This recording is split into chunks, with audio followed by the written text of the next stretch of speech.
All right, peace and greetings. We'll get started in a minute. We're kind of going to get right into it. We're just going to wait. Peace. Let's just give it a minute or two. We'll get started. We're going to go right into it. I'll be right back.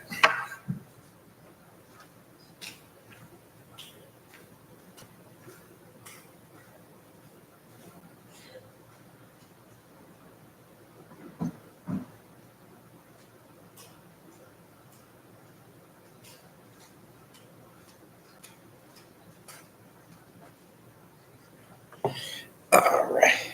We're going to get started in a moment.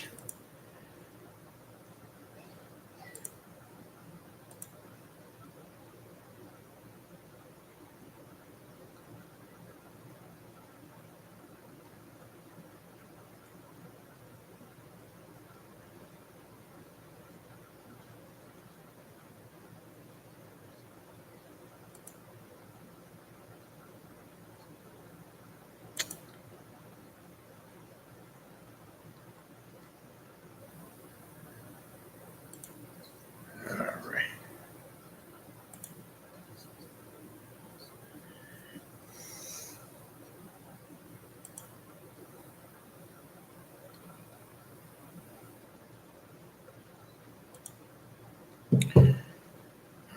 Just going to give it a minute here. We're going to start.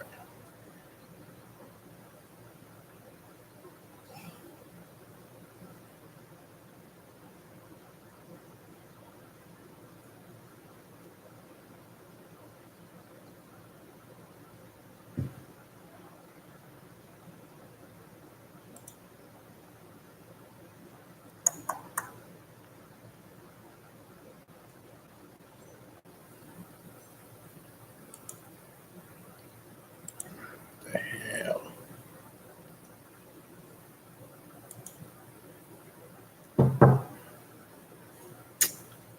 Shit.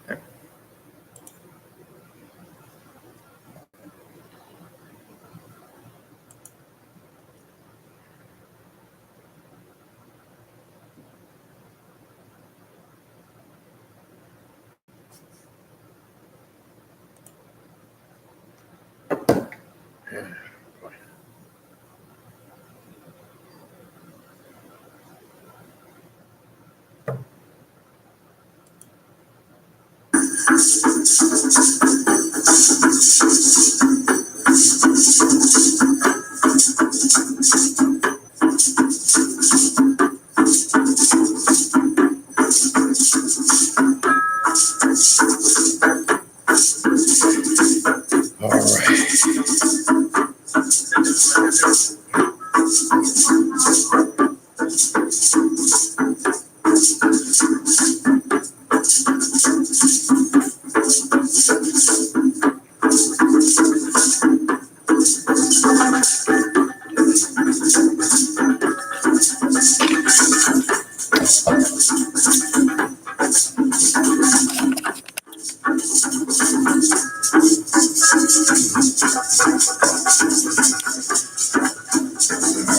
Alrighty, we're gonna get started in a minute or two.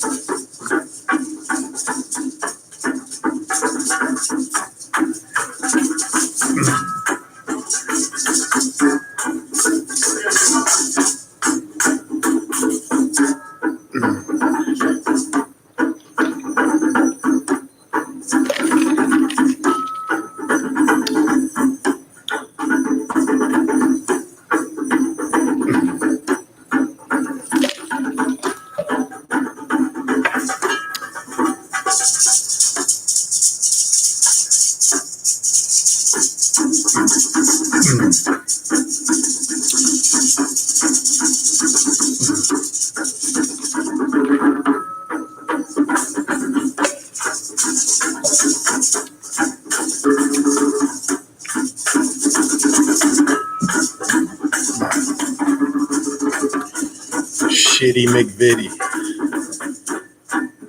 Peace, greetings to everybody.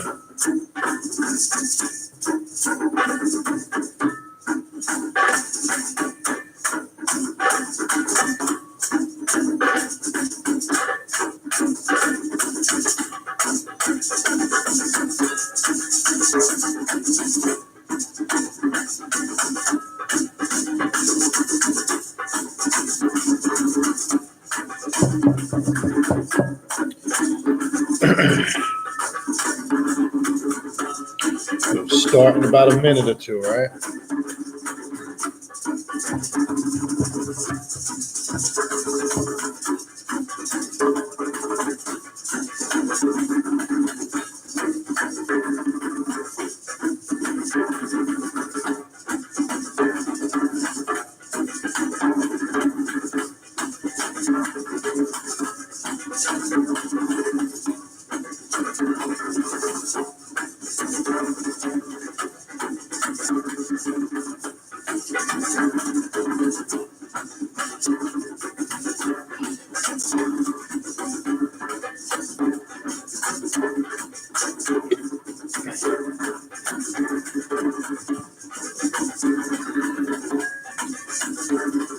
All right, let's get this thing cracking.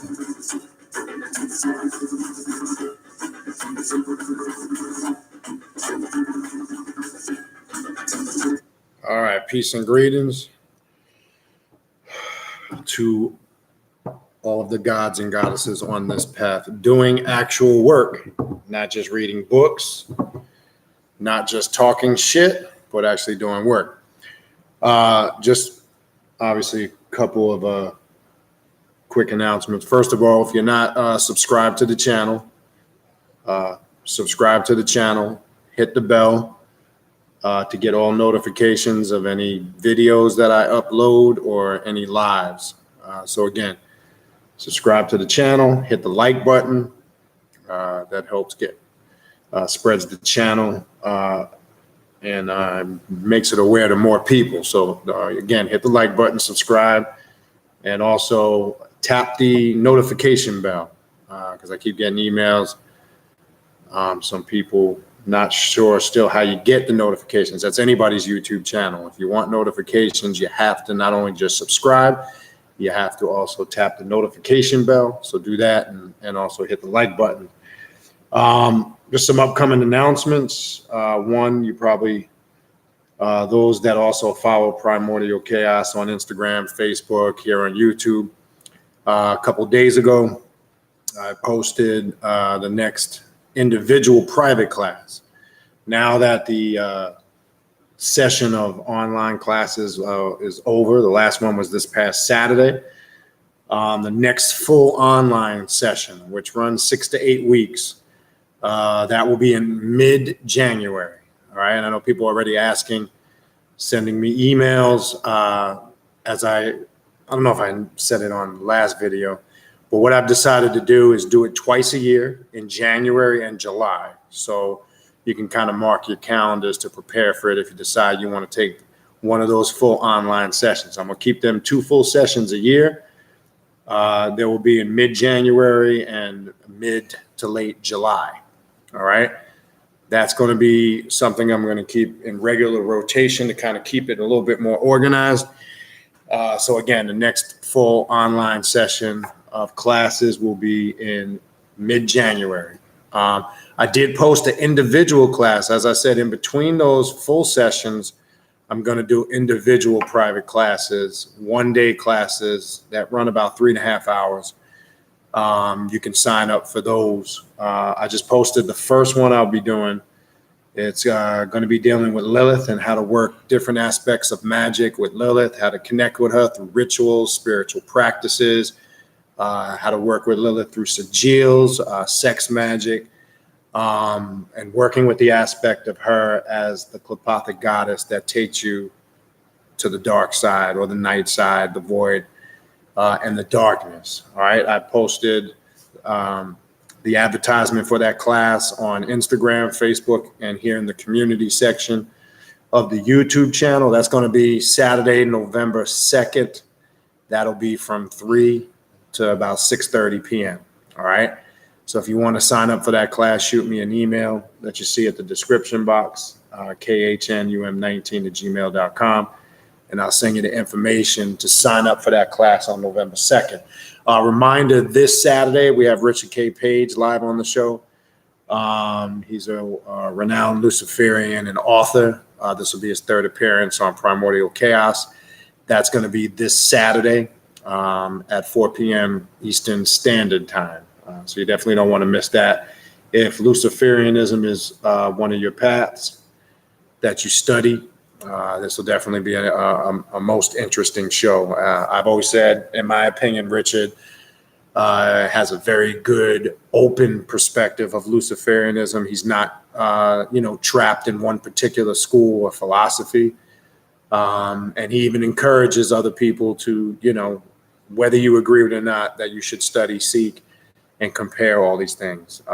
And to me, that's the best approach on this path. All right. So that'll be this Saturday, special start time, 4 o'clock Eastern Standard Time.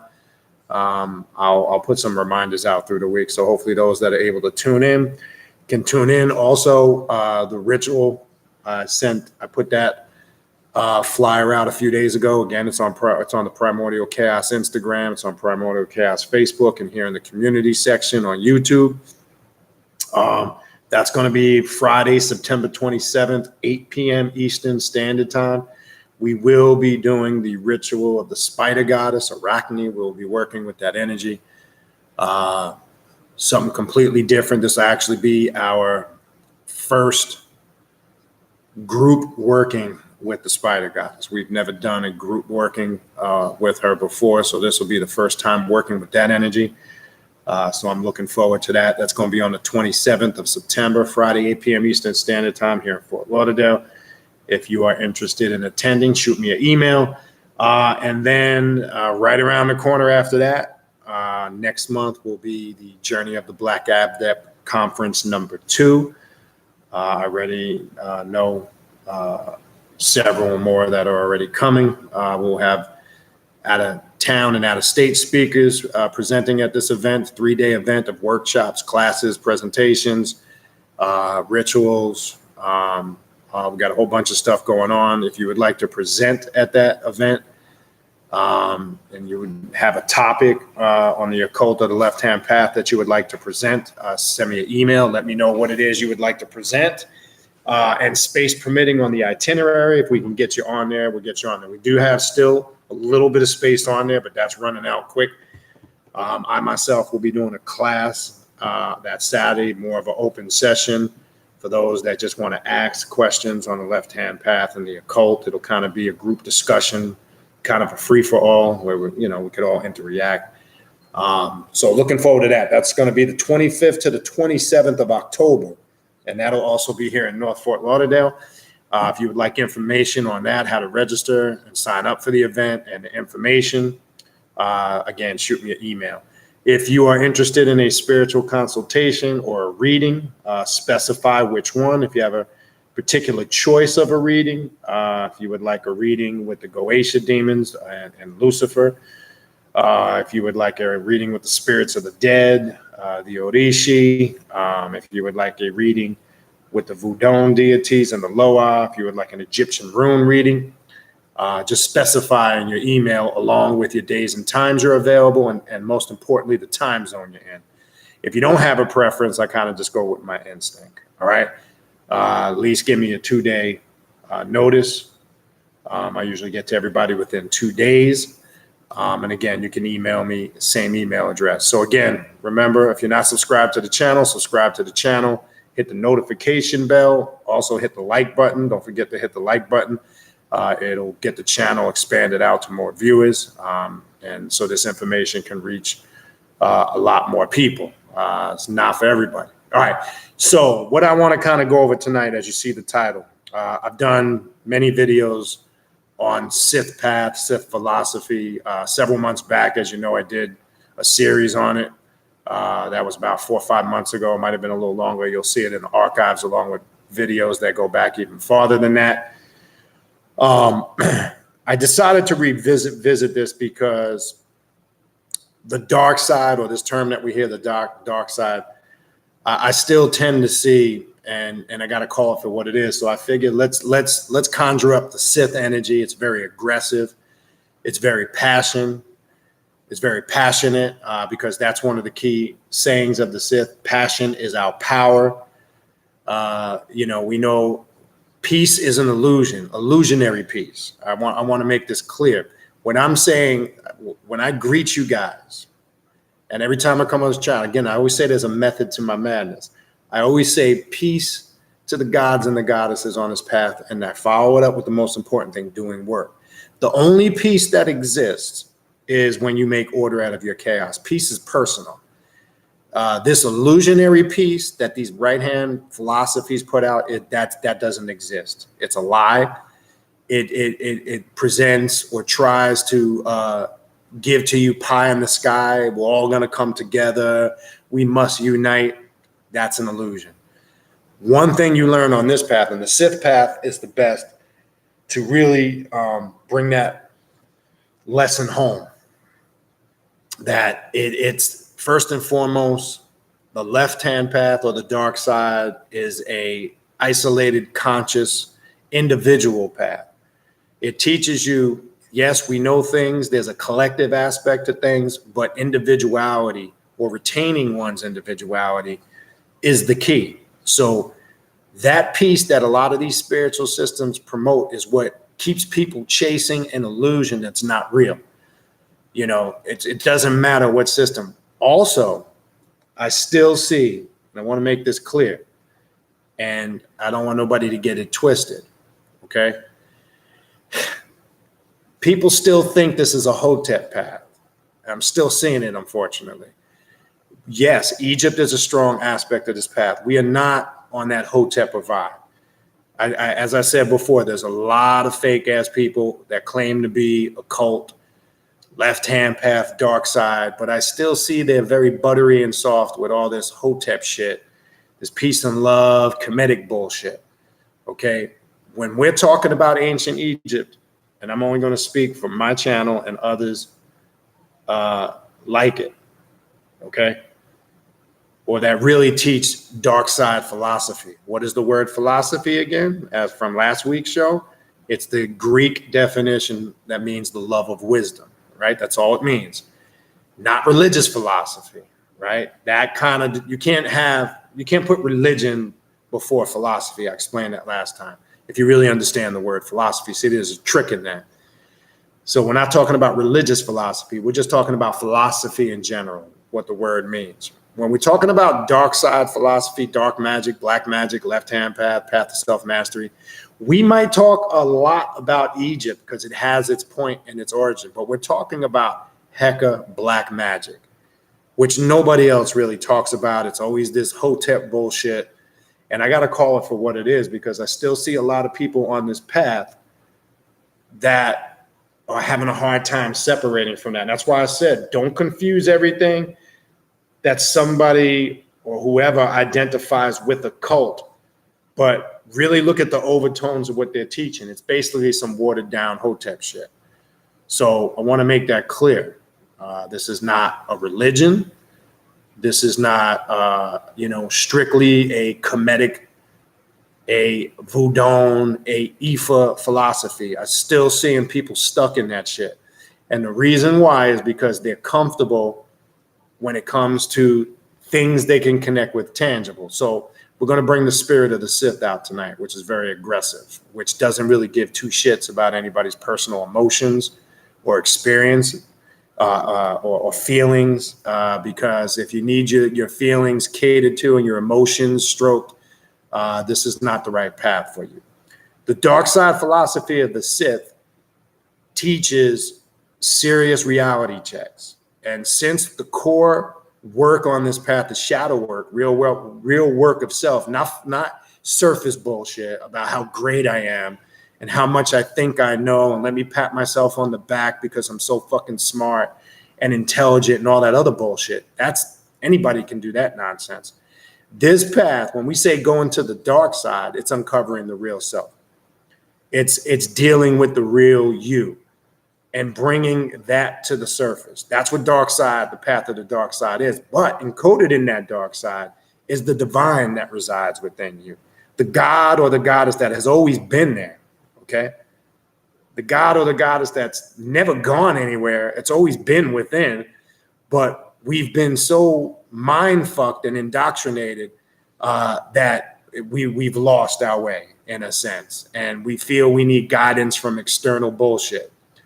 Okay, we feel like we need other people to do shit for us. And as I said before, anybody that needs somebody else to do something for them, or anybody else that has to get up under something, somebody, an organization, and have some type of leader, you'll always be a follower. You'll always be a failure in life, and you'll never be the master over the path of your own destiny. Somebody else will always have their destiny, your destiny, in their hands.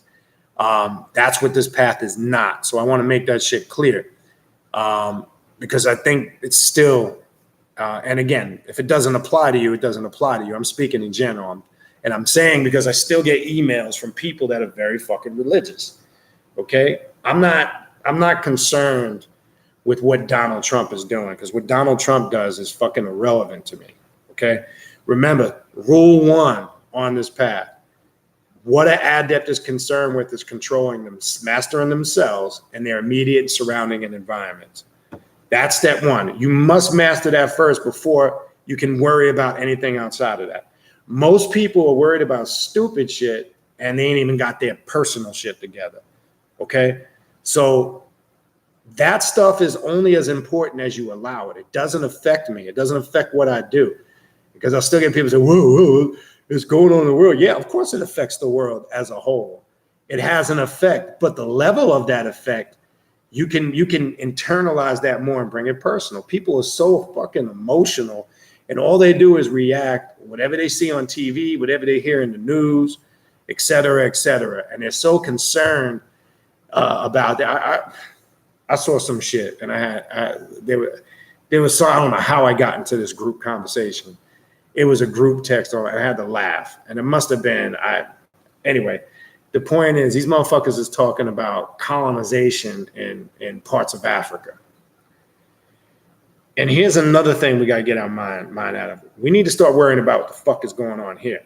Okay, we need to understand what's going on here. All right, worry about what you got going on in your own backyard.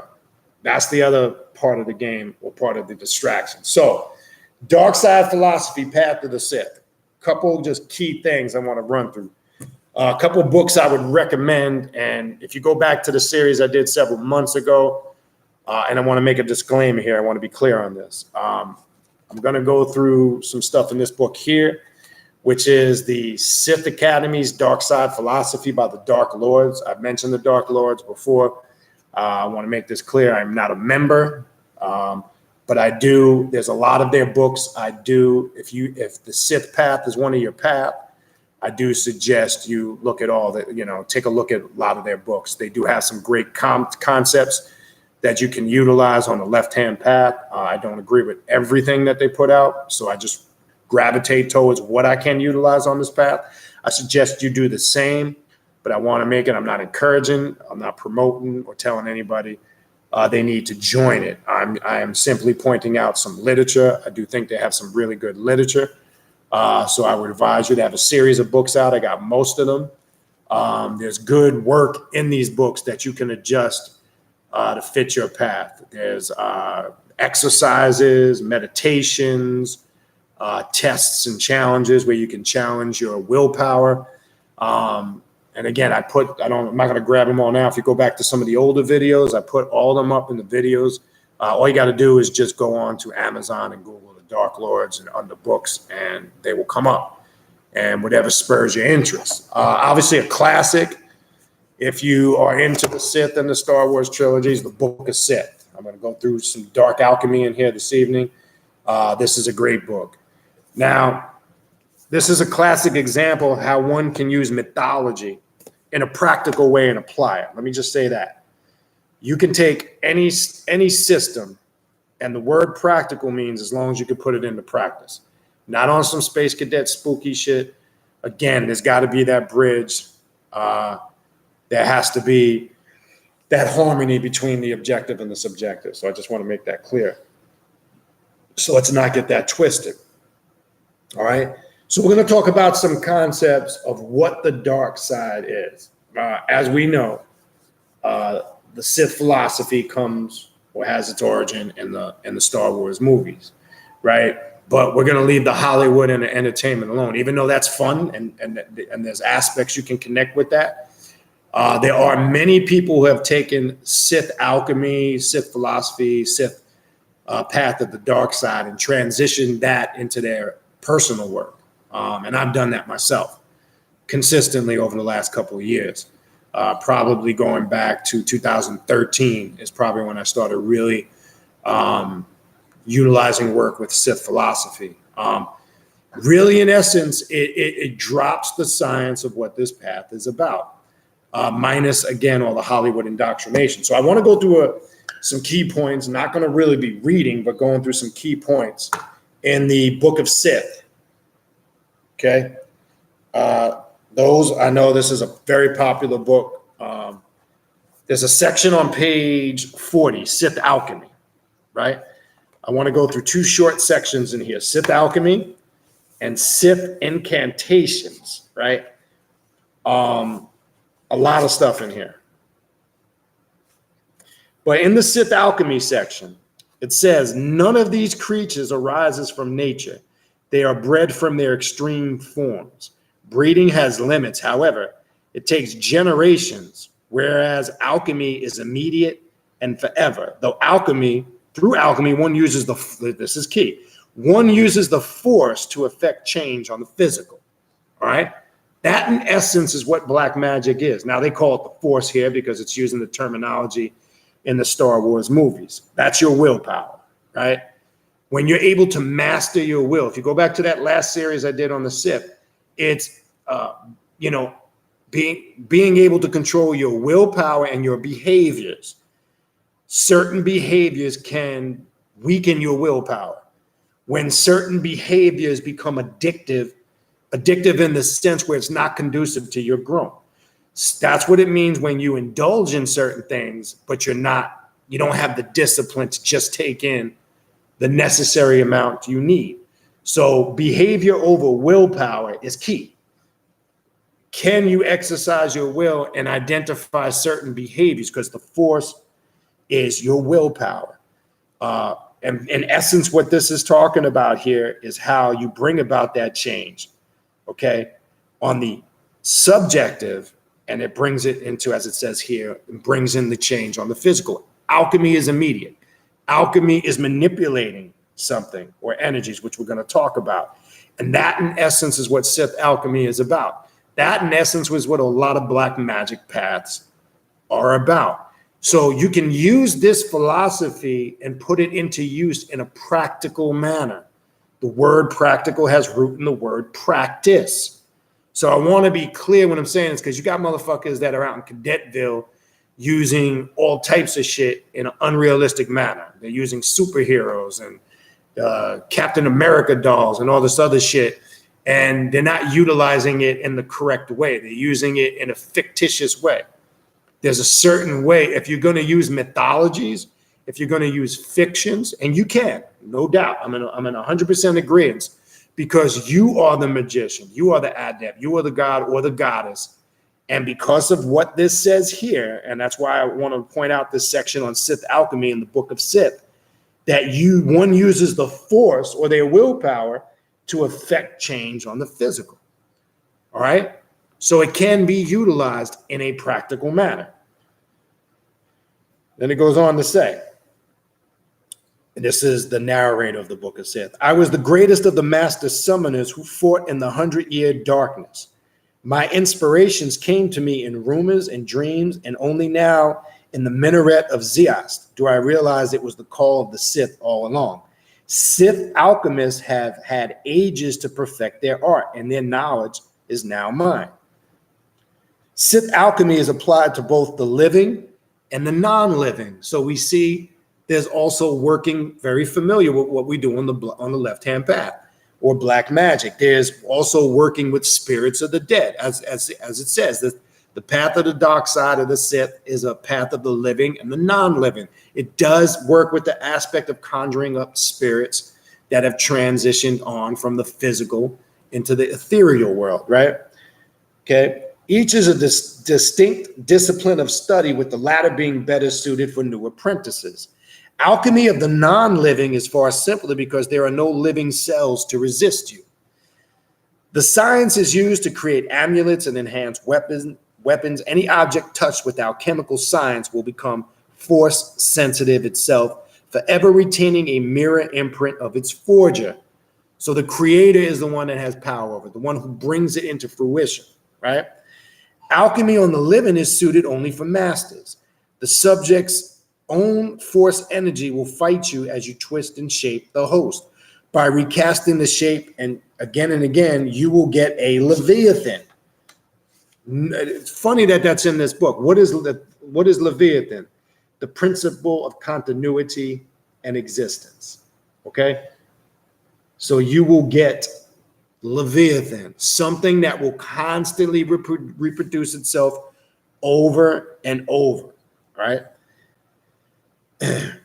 Here's something important. Now, again, we're taking the mythology. The last section I want to read in here, in Sith Incantations. This is on page 42 if you have the book. And again, I would recommend you go look back at some of these philosophies, all right? Then it goes on to say, alchemy is my science, yet I have found the Sith purebloods possess a new understanding of how to manipulate the dark side. I sought the secrets of spellcasting in my pilfered holocron, but its guardian was jealous. Casting my net wider, I recovered scrolls submerged into the blood slurry of the mongrel altar. They were concealed behind a mural of King Attis at the Eternal Pyre, right? I want to skip down. It is not sufficient to simply use force powers as the Jedi teach. Now, in this sense, when we're reading this mythology, the Jedis would be your right-siders. Why the Jedi path is an illusion when we transition that, let's say, into our world and everyday life. Most people are chasing the Jedi philosophy in life. There's this false concept of bringing peace and unity to the world, right? You see this in all these movies. There's always the dark side or the bad guy and the good guy. And like I said, illusionary peace it's an illusion. The only peace that exists is the personal peace you make out of your chaos. But in order to really understand or get any taste of it, and it's personal, you must go into the dark side. You must master and put your personal chaos in order. And it brings more so harmony. We can connect both of those words. But the Jedi is a path of the religious person.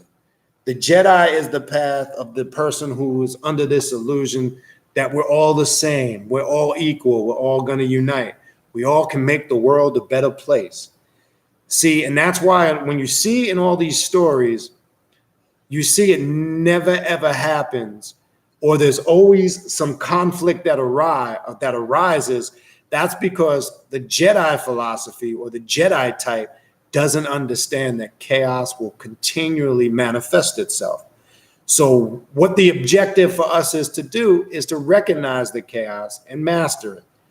And you can only understand that going into what they call in the Sith path, the dark side, right? You hear the dark side all the time. So we're not interested in uniting and bringing peace and love because that is an illusion. It does not exist. What we are looking to do is via our passion enhance our power, right? Because step one is you cannot on any level help anybody else, any other external thing outside of yourself until yourself is right. And rule number one on this planet is the law of self-preservation, okay?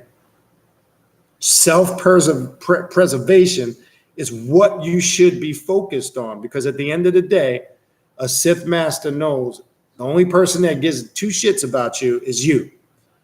Don't be under this illusion. Never put your livelihood in the hands of another, all right? So some key points on Sith alchemy in the Book of Sith. Classic. If you don't have it, get it. So I'm going to go into the Dark Lords, the dark side philosophy. We're going to go through a couple of points in here. And there's some very good points, okay? I'm going to go through some of the quick principles. We're not going to really read all of them in detail. I'm just going to go through some of the key principles and points that we can utilize on this path. All right.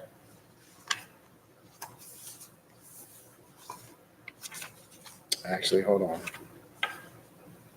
Where is it? I'm sorry, Darkside philosophy, not the principles. I'm sorry.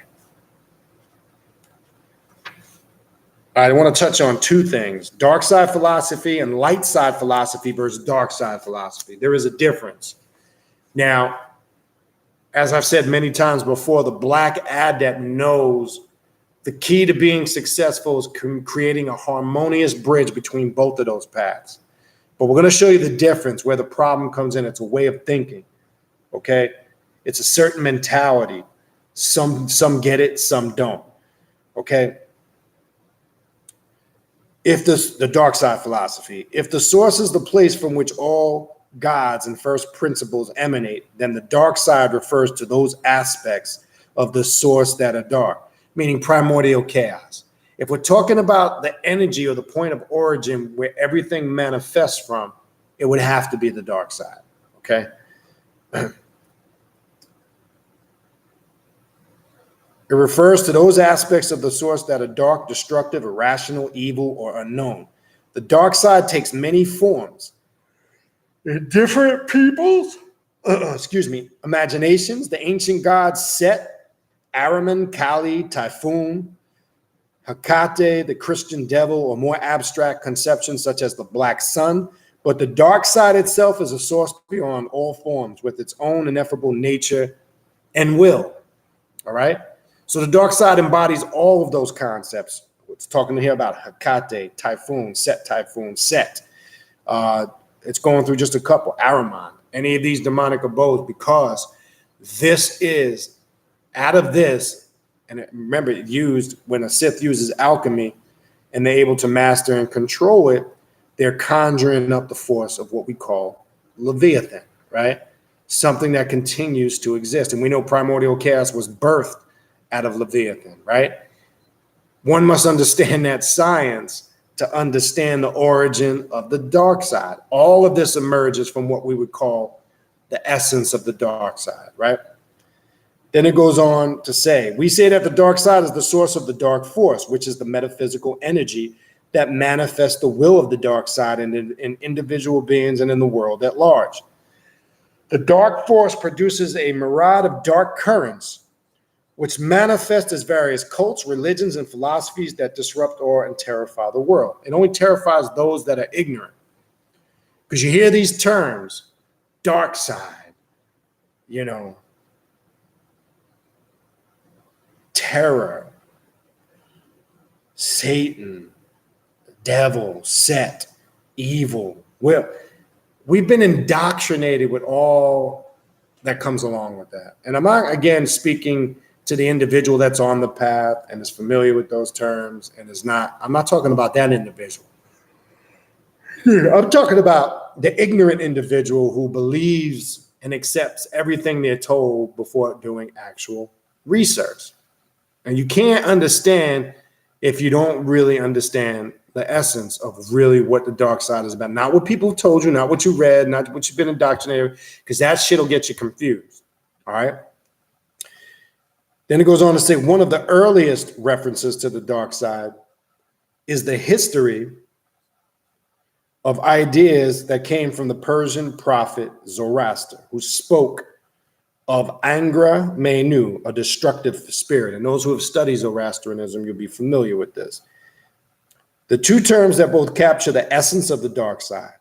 Zoroaster's philosophies was one of the first to divide the world in two opposing metaphysical poles, creating a primal good and evil, God and the devil, polarity that greatly influenced Jewish, Christian, and Muslim thought, and continues to influence minds down to the present day. The metaphysics of the Star Wars universe is very much a product of Zoroaster's thought from more than 3,000 years ago. How does one come to know the dark side? Let's talk a little bit about that.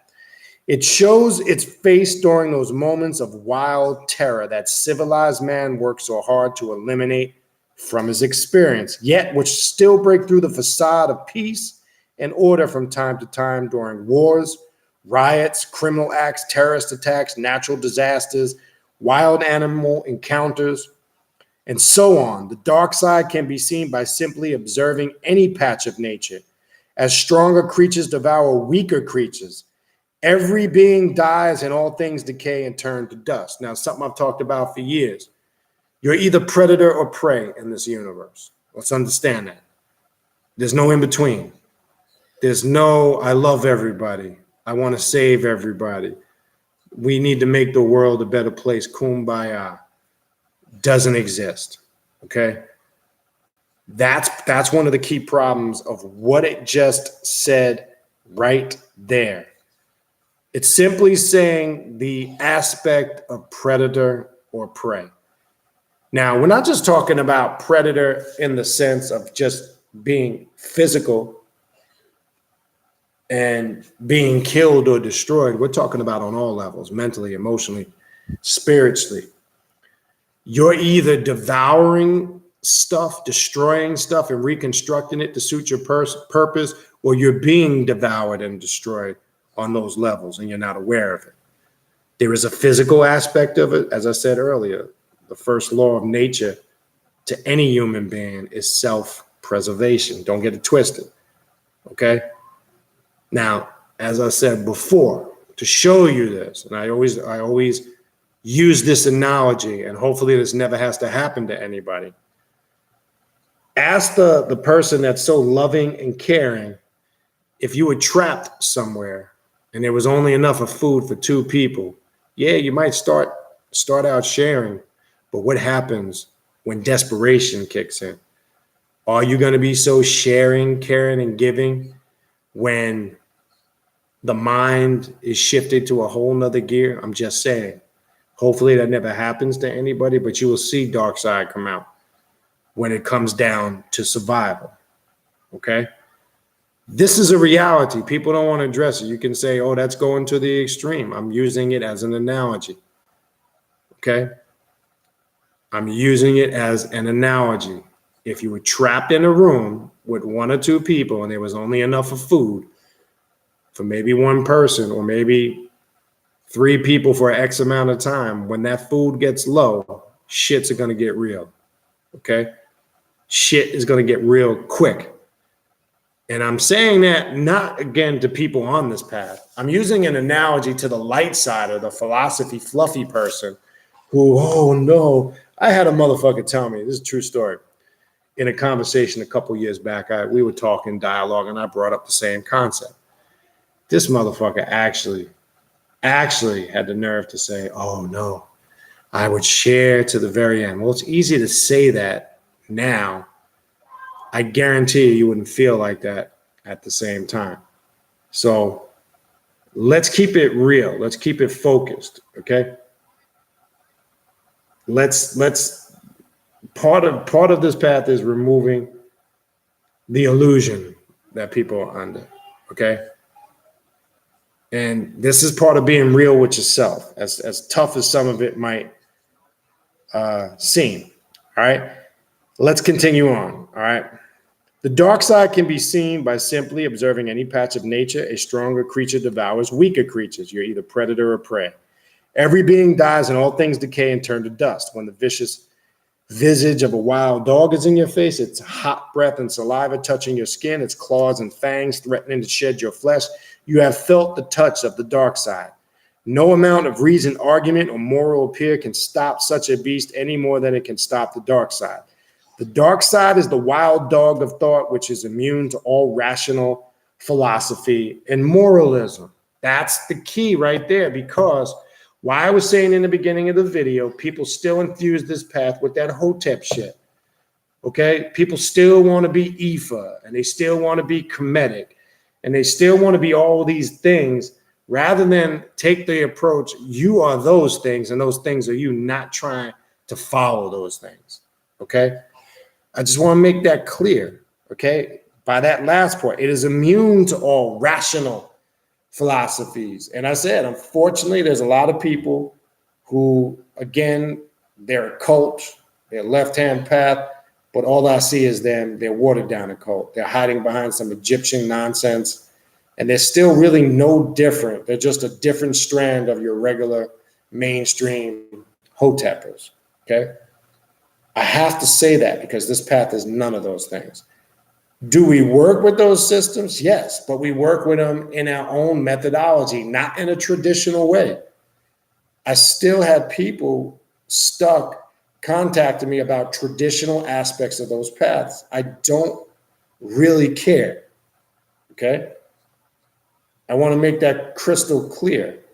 I don't follow any traditional path.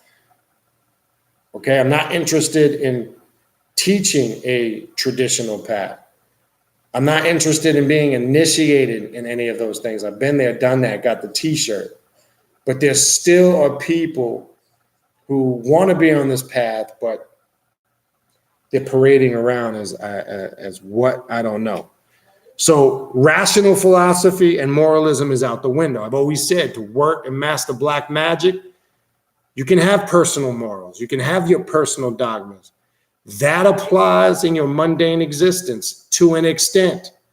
When you're working black magic and you tap into the power of the force or the subjective realm via your will, all that stuff is checked at the door. Especially when you're doing destructive magic, okay? All that stuff is checked at the door. And if you have an issue with that and you don't agree with it, then this path isn't for you. I want to make this clear, okay? Because one, still don't know why people send me emails, confusing what this path is. I don't claim to be any of those things.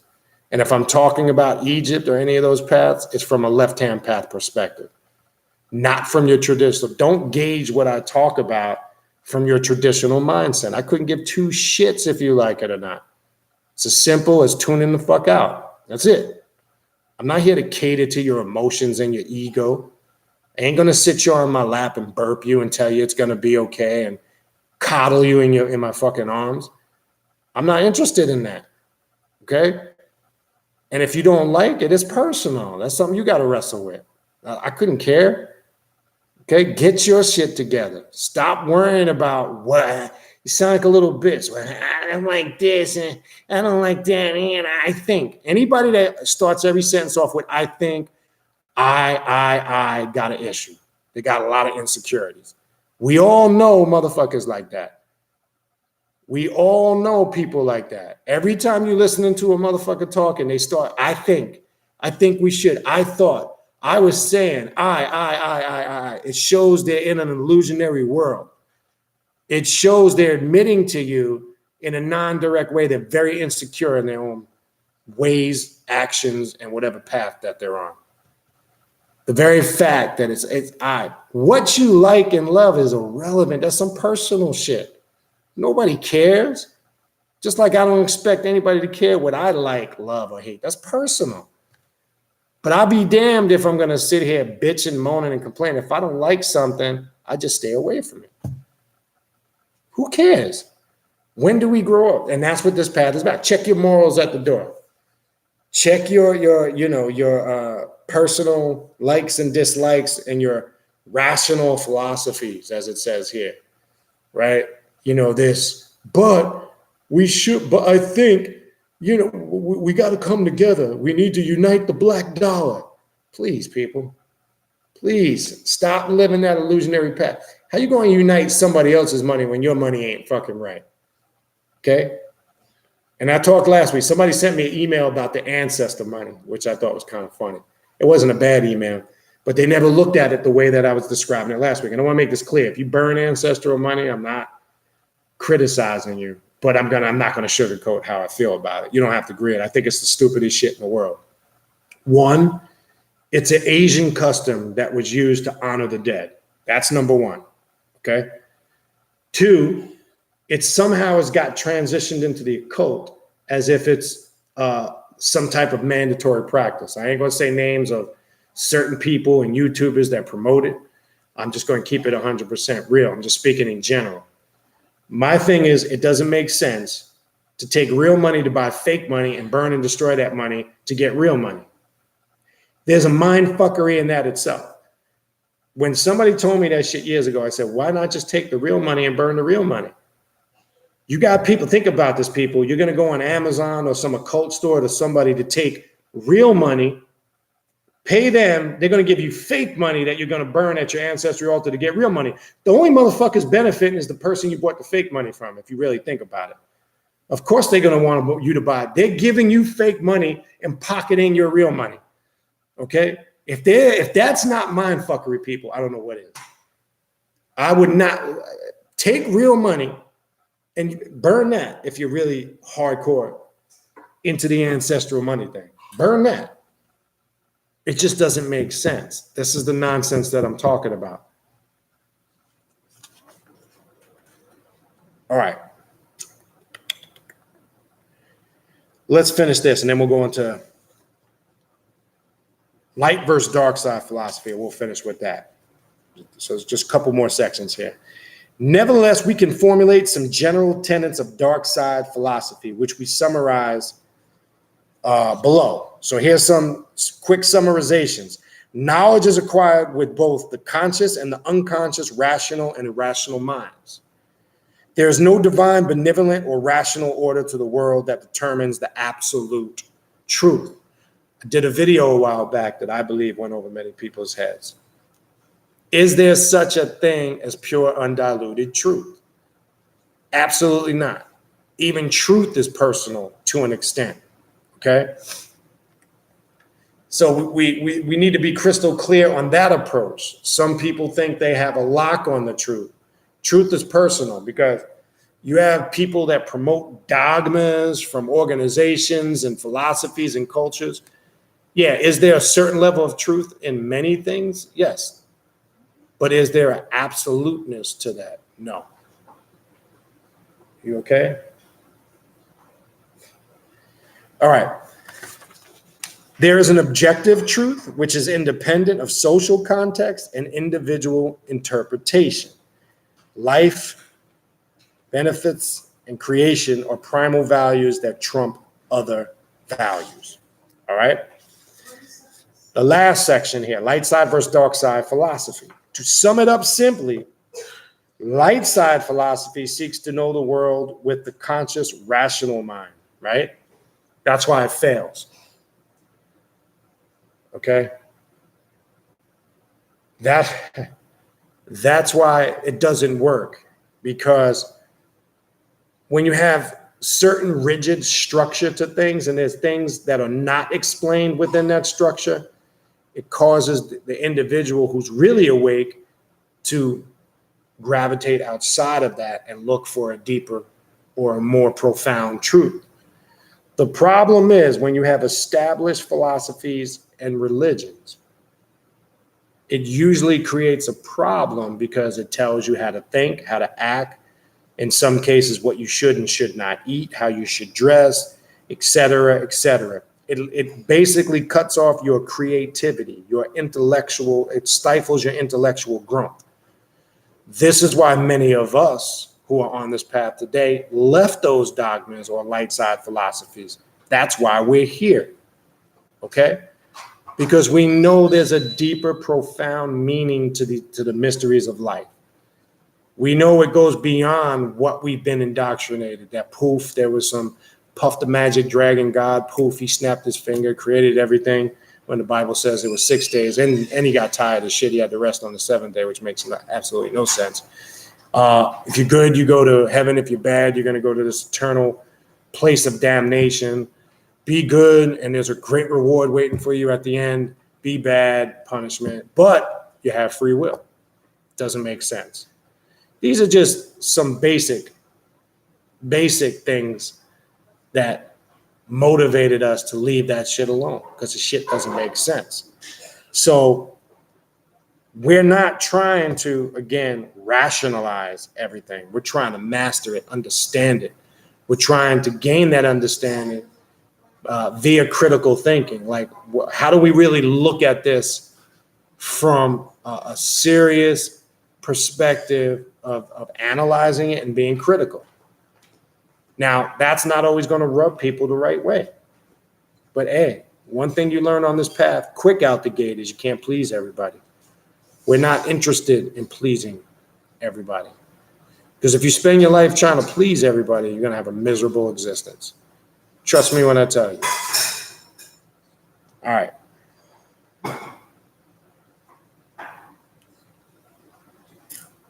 Darkside philosophy consults the will as well as the intellect.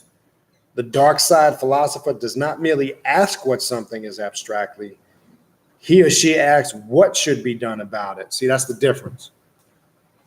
We're not just looking for somebody else to do it for us or to get the answer from somebody else, right? We're trying to find out, how do we address it, right? What can we do to master this, whatever it may be? That's the difference. In dark side philosophy, one must take into account psychology, power relations, and culture in evaluating any philosophical proposition. All right. To illustrate these differences, consider the following. Example, two prominent philosophers from opposing light and dark side schools have agreed to hold a public debate on the main tenets of their schools of thought. The light side philosopher prepares for the event by reviewing the best arguments for schools' tenets, noting the chains of logic that support each one, and appealing to the reason of the listener. He assumes that his arguments will be heard by others in good faith, who by their own reason will be persuaded of their truth. He doesn't spend any time thinking about his physical security for the debate. The dark side philosopher, being a craftier sort of fellow, prepares for the debate in a rather different manner. He reviews the tenets of his school, but doesn't spend any time thinking about their rational justifications. Basically, you're saying I couldn't give two shits. This is my path. This is what I stand on it. And I'm not out to prove. And we're not trying to make statements that what we say undoubtedly should be accepted by everybody. That's what we don't do on this path. Why? Because we don't give a shit if you agree with it or not. All we care about is getting results. How many times do I got to say that? So anybody on this path should never be on a mission to try to convert motherfuckers, to try to convince people the way that they think. Not that we can, because I'm going to get into something a little more. Not that we can't completely annihilate and destroy somebody's school of thought, because we can, in a nutshell, at the snap of fingers. Trust me when I tell you. But it's not our goal. It's not something we set out for. That's only for the individual that's asking for the ass whooping.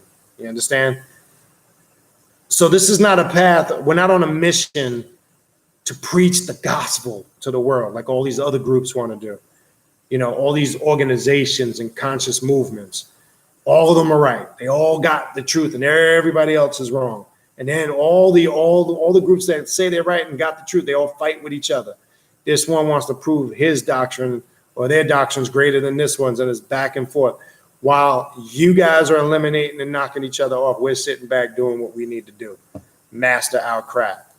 So our approach is different. We ain't sitting here. We don't spend time gathering all of these resources to prove to you this is why our way is better. That's what right-siders do. That's what fluffy people do. Why? Because we couldn't give a shit. It's personal. We don't care if you like it, love it, hate it. That's something you need to deal with. What we do know is it does get results. That's all that matters. I can't stress that enough. It's that simple. See, sometimes we make things more complicated than it actually is. We do it to ourselves. Sometimes people are too deep for themselves and they don't even realize it. That's why there's too many, man. I'm telling you, there's some cats on the internet. They just too deep for me, man. They just too motherfucking deep. I can't get into it. It's too deep. You know, some people, that's their thing. They I guess they get excited by making shit more complicated. I guess it sounds heavier to the ignorant. But I'm about less is more. I'm about keeping it simple, because that's what this path is. It's not a complicated path. It's only as complicated as you make it. Leave all that debating, fussing, and fighting and back and forth opinions. Leave that for the right-siders. Because at the end of the day, it's just a ball of confusion. At the end of the day, it doesn't stop. It's back and forth debates. So we have a different approach, and that was clarifying. All right? So we don't spend any time thinking about rational justifications for our path. It's a waste of time. In fact, he knows that these tenets are really assertions and isn't interested in persuading others of their truth. I just said that. If somebody asks me, because I get it all the time, what is your path? What is your religion? I love that. What's your religion? Why I got to have a religion? And you tell them. You explain to them. the best way you can. This is what I try to explain to them. They get uncomfortable because you know why? Most men, women that aren't on this path and might be religious or come from a light side philosophy, okay, they don't feel comfortable if they can't identify what you are and put you in a box. It makes them very uncomfortable. So they'll say, oh, when you say, if you say, watch the look on somebody's face when you say, do you believe in God? And then you go, no, but I'm spiritual. I believe in a force. Oh, what do you mean? Like, are you Buddhist? They'll keep going and picking at you till you say something that they can identify. And the ignorant ones that are really insecure, I just leave them hanging. No. Okay, like this? No. Oh, so kind of like, no. Like what? No, I'm spiritual. And then they're confused. They have this look on their face like deer in the headlights because their fears and their insecurities, because they can't identify you and they can't place you in a certain box, okay? It makes them feel very uncomfortable, okay? So we're not interested in trying to convince others of our truth because truth is personal. So what might be truth to me may not be truth to the next person. And that's okay. That's also a Luciferian perspective. And Luciferianism really is a similar path of the Sith dark side. You can synchronize this path with a lot of left-hand path systems, and that's why it can be used and applied on this path practically in a practical manner, okay? Very important, all right? So then it goes on to say, using this story, continuing with this story to show you the difference between the dark side and light side philosophy. Instead, the dark sider meets with other members of his school and they make plans for the day of the debate, which they keep to themselves.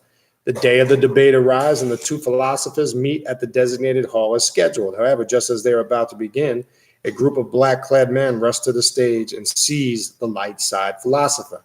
The men hand the light sider a piece of paper and order him to read it.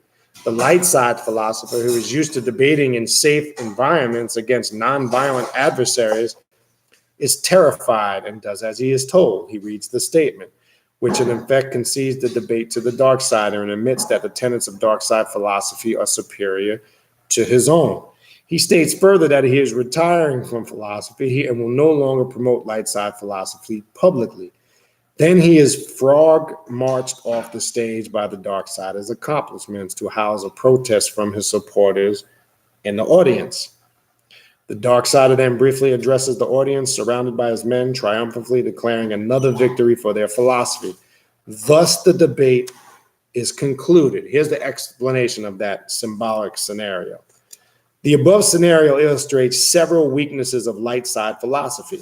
The light sider assumes that his opponent will play by light side rules. See that? They see people come into these debates, and I see this all the time. This is where arguments take place. They automatically assume that the individual is going to play into their construct, into their system of organization. And that's why I said it's personal. When you like something, love it or hate it, it's personal. I, per se, couldn't care. It's irrelevant. And that's the approach, right? Let's continue with this. He thinks they will play by the rules, that the debate will be a rational discussion of abstractions, a purely mental exercise divorced from any acts of will or cultural assertions by the other side. Because light side philosophers imagine that truth is only arrived at via conscious, rational dialects, that they overtook the possibility that the other side will use irrational or will to power tactics and consider them invalid means of a certain philosophical truth. To the light side, of the dark siders have violated, this is where now personal morals come into play, have violated the spirit of philosophy, engaged in an evil act, or cheated.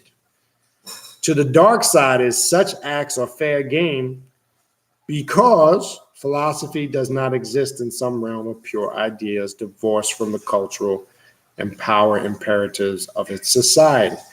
Thus, the dark siders have given the light siders an object lesson in the truth of their philosophy. The light side may insist that the other side does not want anything. But in the real world of conflicting subjective truths where there is no absolute standard of truth, what else can decide any debate but might is right? By appealing to reason or justice in his protest, the light side is committing a fallacy of believing in an absolute standard, which the dark siders will also argue with their shadow minds and fists are free to reject. All right. So that in essence is the difference. Okay. Big difference. Big difference in the approach and the way of thinking.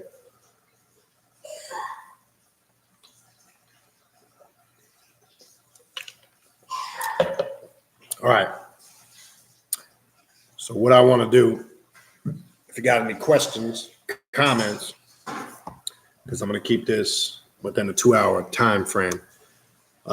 If you have any questions or comments on this path, I think this is a very useful and practical path if you apply it. Just like anything else. You can say that for any path that you can utilize or be beneficial from. So let me go through the chat here.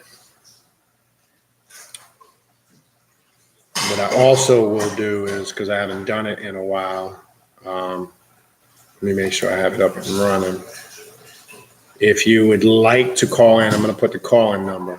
I haven't done that in a while. Let me put that in there in the chat. If you want to call in, ask a question. I'm going to put the call-in number in, 561-962-1137. Hold on. Damn. Something happened. Sorry.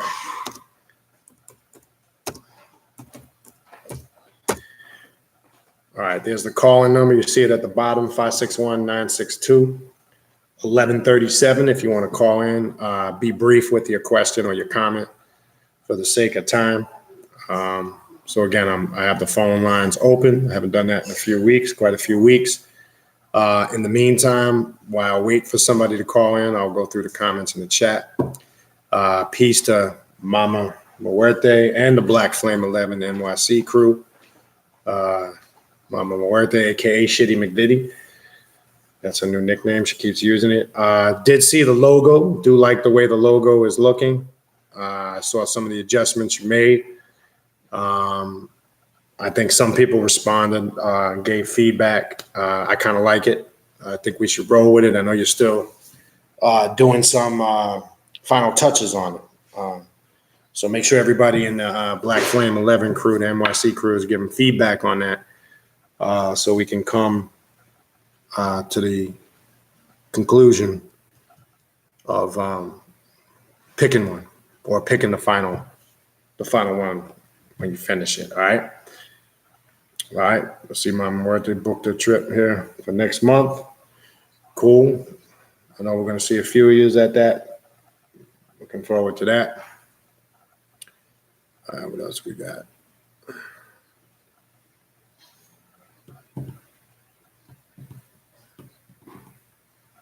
All right. Peace, Brother Angel.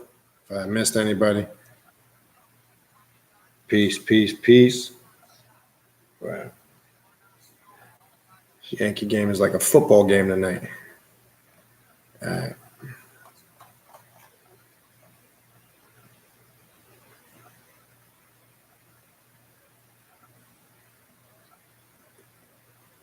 Brother Tizzle, peace. Trout 72. Yeah, for those, check again. I see Angel.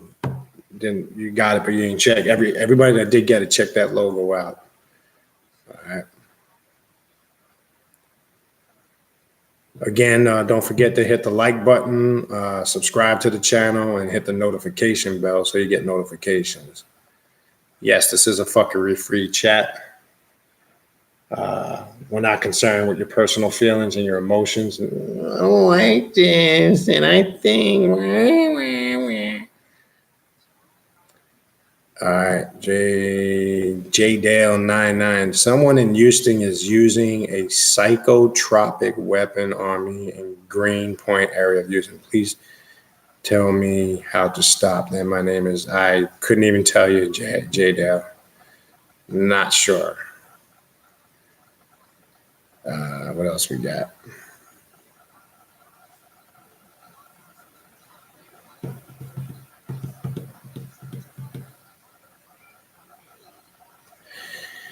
Yeah, Blair, if you Google the Sith, I'm not sure what you're trying to look up. You're trying to find the books. The Sith is correlated to the Star Wars. So, of course, anything you Google is always going to be connected to that. But if you're looking for the books, just Google the Dark Lords or the Sith Academy. Their series of books will come up. If you're looking for the Book of Sith, just all you got to do is just Google the Book of Sith. But yeah, it's definitely gonna conflict. One thing I want to go through here real quick. The rule of two, which is it's a short page. This is actually on page 66, believe it or not. The rule of two, the power of the Sith. The Force is not fire, it's venom. Let me run through this real quick, and then I'll go back to the chat. And again, if you want to call in 561-962-1137. In that simple maxim, it is the entirety of Sith philosophy. What Lord Cain and my other lesser predecessors could not understand is that such a fundamental truth is not evidence of insight on my part, but rather stupidity on their part. The Force is not fire. It cannot be passed from one user's lit torch to another's and another's until an entire hemisphere is illuminated with a blaze of 1,000,000 lights. This is what Cain foolishly believed, and all the Sith Lords before him for the past thousands years. It is why the once mighty Sith fell apart long before the defeat of Rusan. When all carry a flame, no matter how dim and guttering it may be, they soon conclude that they are the brightest stars around which all others must orbit. Infighting follows and Jedi victory becomes inevitable. No, the Force is venom. If it is poured into many cups, it loses its potency until it becomes so diluted that it is merely an irritant. Yet pour those cups back into a single vessel, and you will have the power to stop a great dragon's heart. This is the secret. This is the rule of two. One Sith must contain all the power of the dark side. One master must decide how that power shall be used. Sharing power is an act of weakness and a violation of the Sith code. Okay? And that's the problem. You know what I find funny on a lot of those fluffy pads that have these organizations and you have these leaders, right? You know what I find funny about that shit? Let me tell you what I find funny about it.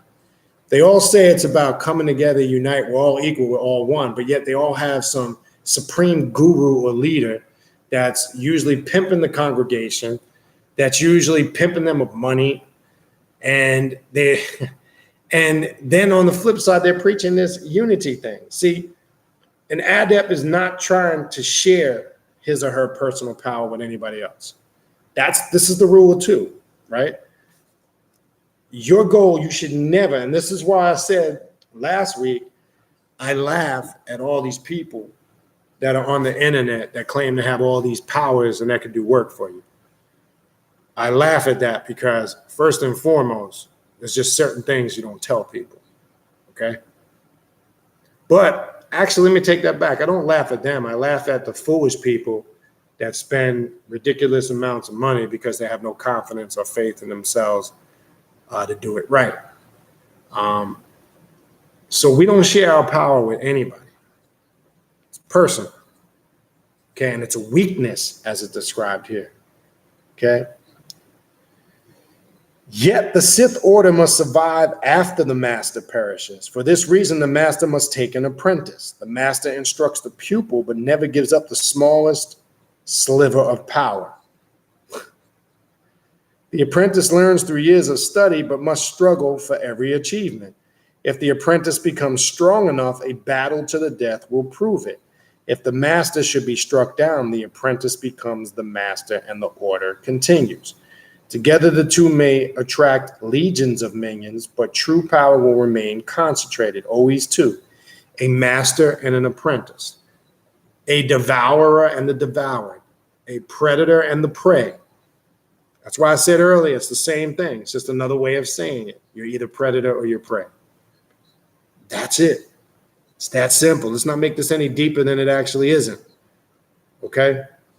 It's hard for some people to grasp that reality because that's about as real as it gets. And now you see why we're not concerned.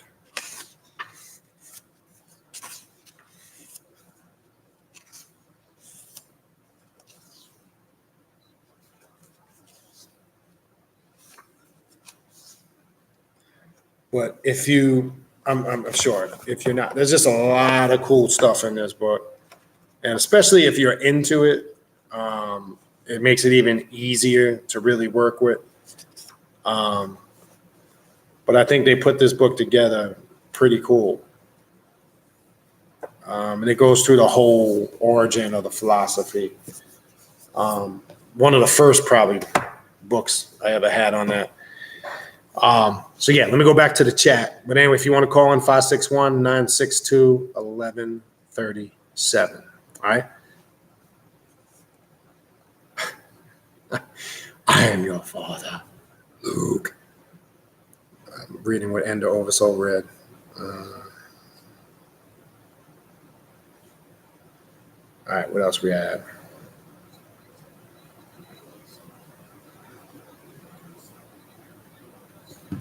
Yeah, J Dale, to your problem. That's something you probably want to discuss.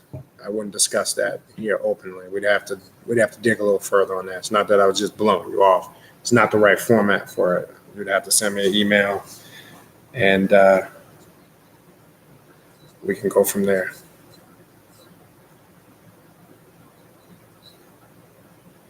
All right, what else we got?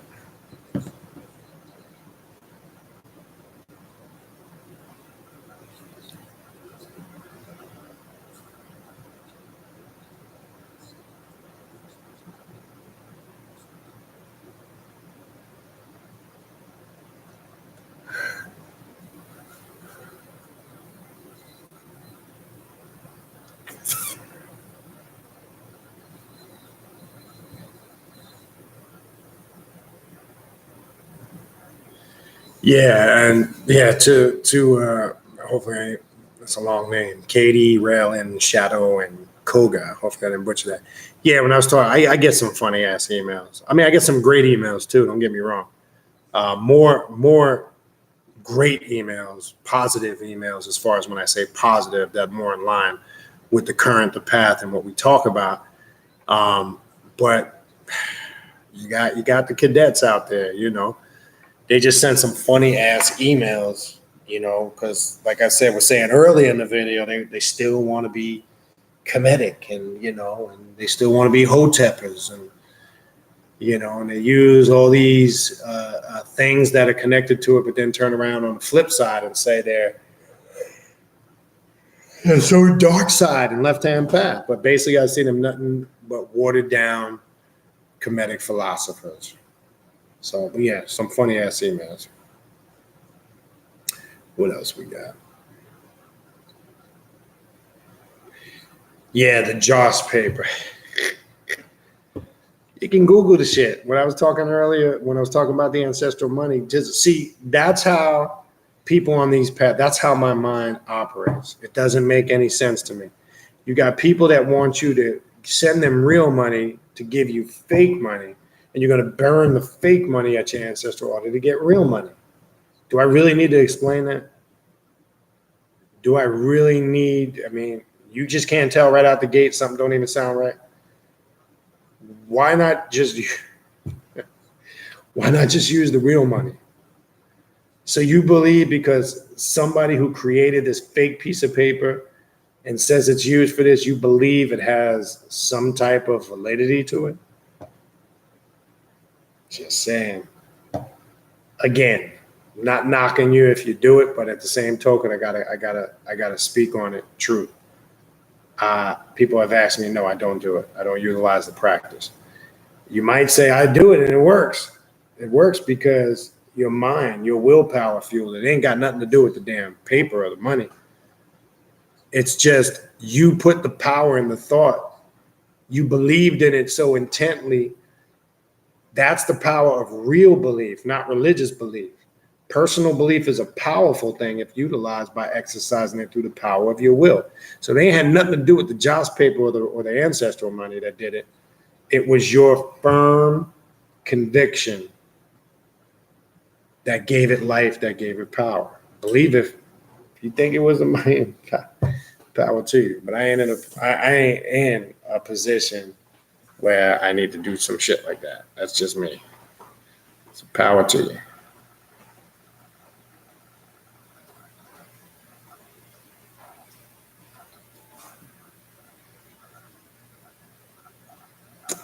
Okay.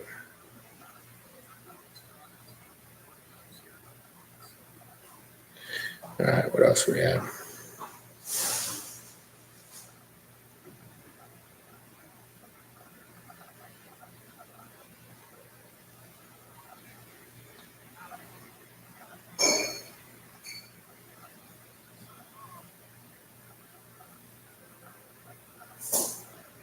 Yeah, reminder, we got Richard K. Page Saturday at 4 o'clock.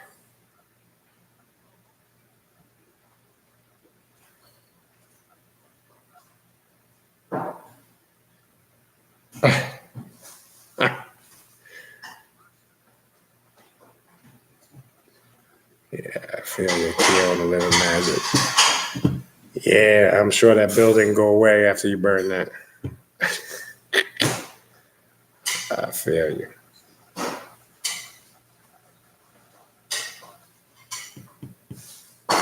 Yeah, Blade of Astareth. I'm not sure about the Sith Academy. As I said in the beginning, I was just referring to some of their books, and I want to make that clear again.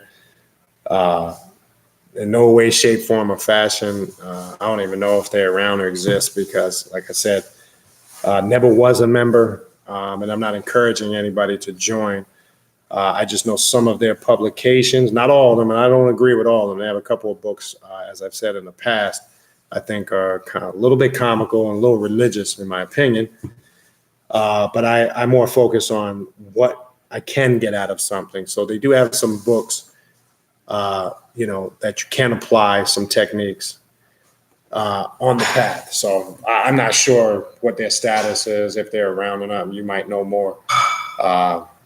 It's kind of irrelevant. I'm just more focused on whether it's them or anybody else.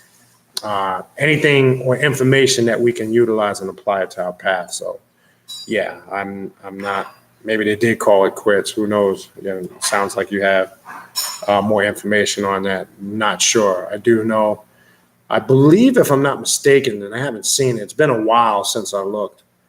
Probably well over two years or more. I believe they used to have a YouTube channel. I could be wrong. But I think I tried to Google it about look it up 5-6 months ago, and some crazy stuff came up. It looked like some performance stage thing when I Googled it. So I'm not, you could be right. I don't recall. I do remember seeing they had some YouTube videos a while back, and I'm probably going back to 2013, 14 was the last time I could remember seeing it. So you could be right. They're probably not around anymore. What else we got?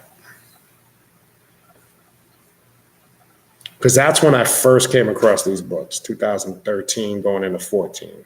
I remember somewhere in that area.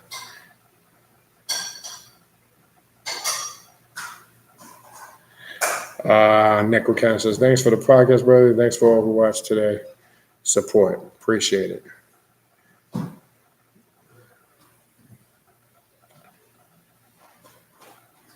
All right, so here's a question from Kiona Living Magic. Do you find being bored with people on this path? See through all the BS and can't complete sentences. Yes, because what you're going to find when you're on this path, it's tough to be around people.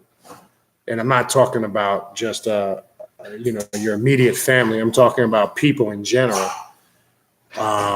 that are not in the same current. You start to, as you said, I find that all the time, completing their sentence. You kind of know what they're about. Why? Because you start to see that mundane way that you were like that to an extent. And what's really awakening within is that you see that they're just not there. So there's a disconnect. You can connect that to boredom. You can connect that to them being predictable. I've found, and this happens, and this will happen quite a bit, and sometimes there's not really a rational explanation for it. For some reason, just the presence or the sight of certain people disgust you. And this could be people that you used to like. Because when you're really linked in and tapped into this path, you start tapping into their energy and their frequency.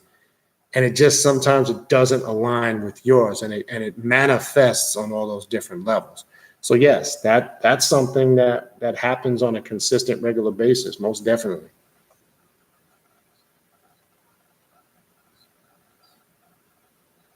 Yeah, Mitchell says it correct here. People are very boring because they usually talk backwards and about the same shit, because most people are programmed. They're indoctrinated. So you can't, one thing I've learned, and you got to discipline yourself with that, and I've struggled with that over the years, you can't expect people out the gate to be on the same wavelength as you. Don't do it to yourself, because it makes things more frustrating. No part of it, and whether you have everybody has a different tolerance and patience level. Part of it is, not their fault that they're ignorant to some shit. And then there is some shit that it is their fault. But I think what keeps that in perspective to an extent where you don't get frustrated, you can't expect people to be on your same wavelength out the gate, especially somebody that's not on this path, that's not familiar with. Now, I know that's hard sometimes. I know your patience and my tolerance level for bullshit is minimal. When I say minimal, very minimal. So you got to kind of approach it like that. And then the best way, which is the most effective and successful way, is to the best of your ability, try not to surround yourself with those type of people. That's your best option. I know you sometimes, as you're out and about, you're out in the world, work, out at public functions, sometimes you can't avoid, some of these people altogether. It's impossible. But I try my best using that approach, number one, and number two, when I'm in my own controlled environment, I just don't bring that bullshit around me. All right. All right.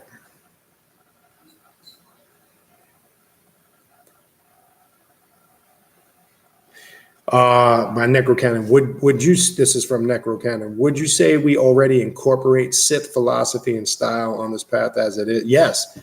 And I think we do it naturally. I think we do this with a lot of paths, because the Sith path is very similar to Luciferian philosophy. So this is why, I draw upon this path, and I know there's many of you guys that use it. I'm not alone in it. But yes, it's naturally embedded. It's practical, universal information that can be applied generally on this path. I think we do it naturally all the time when it's a certain mindset, a certain way of thinking.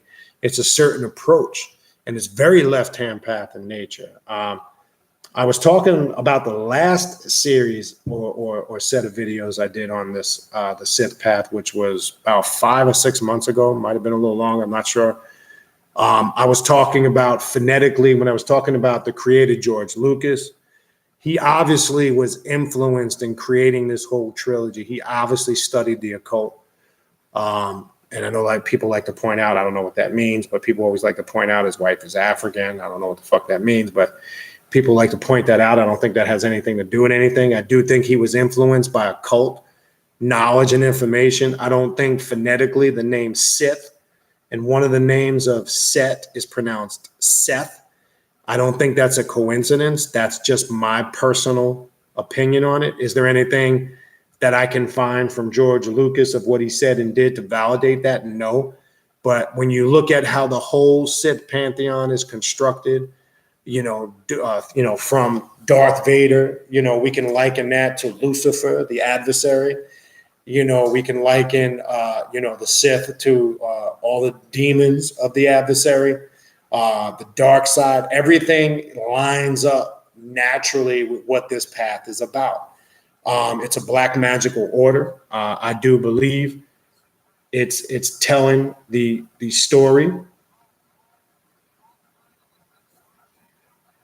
I think it's telling the story, of what this path is about. So I think again, this is just my opinion, I think he incorporated a lot of different occult systems in this story. And I do believe you can symbolically synchronize Set or Seth with that term Sith, and Darth Vader being a representation of that. I really do. So when you look at it, as a whole, yes. Yeah, he got him. I do think we naturally, it's kind of second nature. We actually, I do believe we incorporate it, most definitely. All right, what else we got?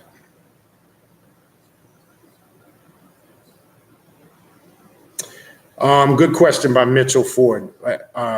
Do you use the lunar cycles for your rituals? I do sometimes, and I've talked about this a lot over the years in videos. There are some people that are heavily into it. So let me briefly talk about two aspects to this. Is it mandatory? Absolutely not. Is there more power when you're using the waxing and the waning of the moon in accordance with astrological signs for some of your magic? I do believe it can enhance it, but I also believe the adept is that force of power. So I do believe magic can be worked at any time, any place, regardless of the lunar cycles. Now, I'll use it when I can plan something a little better. Like, for an example, we always, for the most part, our monthly rituals are geared around the transitioning into the new moon. There's a reason why I do them at the end of the month. I do believe it's easier to draw energy. So there is a connection there, but I don't want to promote it as if it's mandatory. I tend to like to use it more so if a particular magical practice that I use it in, probably most outside of when I'm working black magic rituals or working with the Klipothic tree. I do that any time, season, day, night, day, year, regardless of the astrological, because that path is not governed or controlled by anything. But I find candle magic is very effective with lunar cycles because I'm able to plan those rituals a little more. That's probably the main thing I will use the lunar cycles for, but I'm not too caught up in it. I don't think it's 100% mandatory. And I'm just speaking in general, Mitchell. I know that's not how you presented the question. Now I'm speaking to others that may be caught up in that think all your rituals need to be designed around the lunar cycles. Now, I am big on the equinoxes because the equinoxes symbolically to the adept represent great transformation and change. We know the most powerful, as fluff-siders say, they say it's the most weakest. We know the winter solstice, especially December 25th, which most people may or may not know, is a powerful day for the Luciferian. We know it's the shortest day of the year with the most hours of darkness. And I had a Catholic priest explain to me years ago, that's why they came up with the date of Christ's birthday on the 25th, because it's symbolic of light coming into a world of darkness. It's a mythological concept. It's not a factual birth date. And this is a Catholic priest. This is something they're taught in the seminary, believe it or not. All right. So we know the winter equinox in the darkness is the most growth and change, which fluff-siders will tell you the reverse. Fall is the beginning of it, which brings you into the darkness, fall and winter. And then what manifests, when the work that you do in the fall and the winter equinox manifests in the spring and the summer. So we utilize that probably reversed in fluff-siders. So I am a firm practitioner that you can utilize those forces too. when you're working with cycles, nature, be it lunar, be it solar, astrological, etc. I do believe that stuff is all tied up and connected to an extent. But I want to finish with, again, I don't think it's the tell-all, be-all. It's not 100% mandatory. I think a good, powerful, practicing black magician can work magic any place, anytime, because you will have to do it on the fly at the moment. That's what chaos magic is about. And it's not always done at an altar, and it's not always done in a prepared environment, and it's not always done in accordance with lunar or solar or any nature cycles. I believe you are the one that masters those forces. So that's how I utilize it. Now, again, that's just me. I'm not saying that applies to everybody, right? But it's a good question, very good question.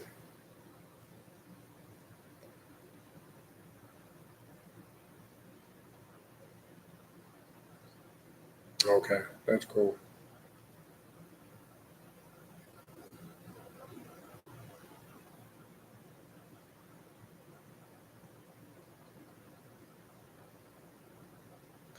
Okay, so Mitchell asked another guy, can you give an example on what it's like to channel Set when a pep haunts? Yes, because, well, I want to make sure I understand your question. Are you saying when the pep energy comes, what it's like to channel Set, or are you saying when you're working with the Set energy and pep tries to interrupt? Because that's two different things. Both can happen. And that's usually when the mind can get shifted on its focus. All right. And this is why I always say this path, people think coming on this path, things become easier. No, when you take the initiative to come on this path, because you take on that isolated consciousness that we talk about all the time, you take on the mind of Set or a Set mentality, those forces of a pep come stronger for you, because the forces of a pep are not interested in those who are asleep. They're not interested in those who are out in the world that are indoctrinated, that are programmed, that don't see what's going on. A pep ain't interested in those people because he's already got them devoured via their chaos. A pep energy is interested in the individual that is taking the initiative to proceed on this path to self-mastery. That's when the chaos usually comes harder at those people. Then it's not worried about those people it's devouring on a regular basis. So yes, you're going to have to deal with that because it tends to come stronger when you work with Set. But the beauty is, if you take the approach that Set took by trying to, he wasn't trying to kill or destroy, even though it says symbolically, he knew that a pep would resurrect again. Just like a snake sheds its skin, it grows new skin. That's symbolic of a pep. So he knew he can only destroy when a pep came for the moment and create order. But knowing when that was done, he knew a pep would return. Again, we're speaking symbolically now, but we're applying this to how you work with things in your life. Even when you get chaos in your life in order, there's more chaos over the horizon. But when you have a Set mindset, you're able to tackle that and master it. And it's like you whoop its ass, you destroy it, and then, okay, next. So the haunting, you use the term haunting, distractions, that will always be there. But it's up to you to minimize that and have full control over it. That's the difference. So it's very normal for that to happen. And what it's like, it's going to be a little bit different for everybody because the level that they deal with it is going to vary in degrees. Not everybody's going to deal with it the same way. Some people, it's a huge problem and it can be very intense. Some people deal with it consistently but have control over it.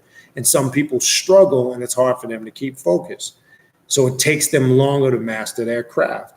But that's part of that's part of the shadow work, knowing even when there's order, chaos will manifest in some shape, form, or fashion. We know that, right? We know that that's a reality. We don't fool ourselves into thinking, oh, I got something accomplished for this moment in my life. I'm good. Moving forward, there's not going to be no more problems. It's not true. So it affects on many levels. All right. Angel asks, even though the Seth Path story is based loosely on fiction, doesn't its approach and philosophy resemble other systems of magic? And yet I hear a warrior philosophy underlined. It is, and that's a good point. It is a warrior philosophy. When we were reading the Rule of Two, the warrior is a conqueror, right? The warrior is bent on destroying any obstacles in its path that poses a threat to his existence. That's Sith philosophy. That's one of the aspects of Sith philosophy. So it is a warrior philosophy underlined, most definitely. When you read the Sith philosophy or the story or what it's about, you see the warrior connect. Even when you watch the movies, it's in there. So it's an extreme warrior path, like many other paths. And we talked obviously earlier how many paths that can resemble. So most definitely.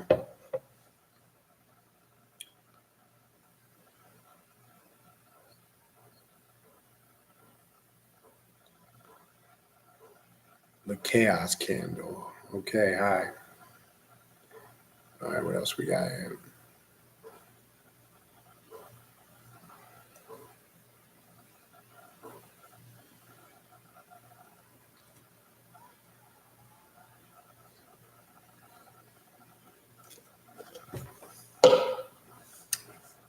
All right. All right, I'm looking for any more questions. If not, let me see. Yeah.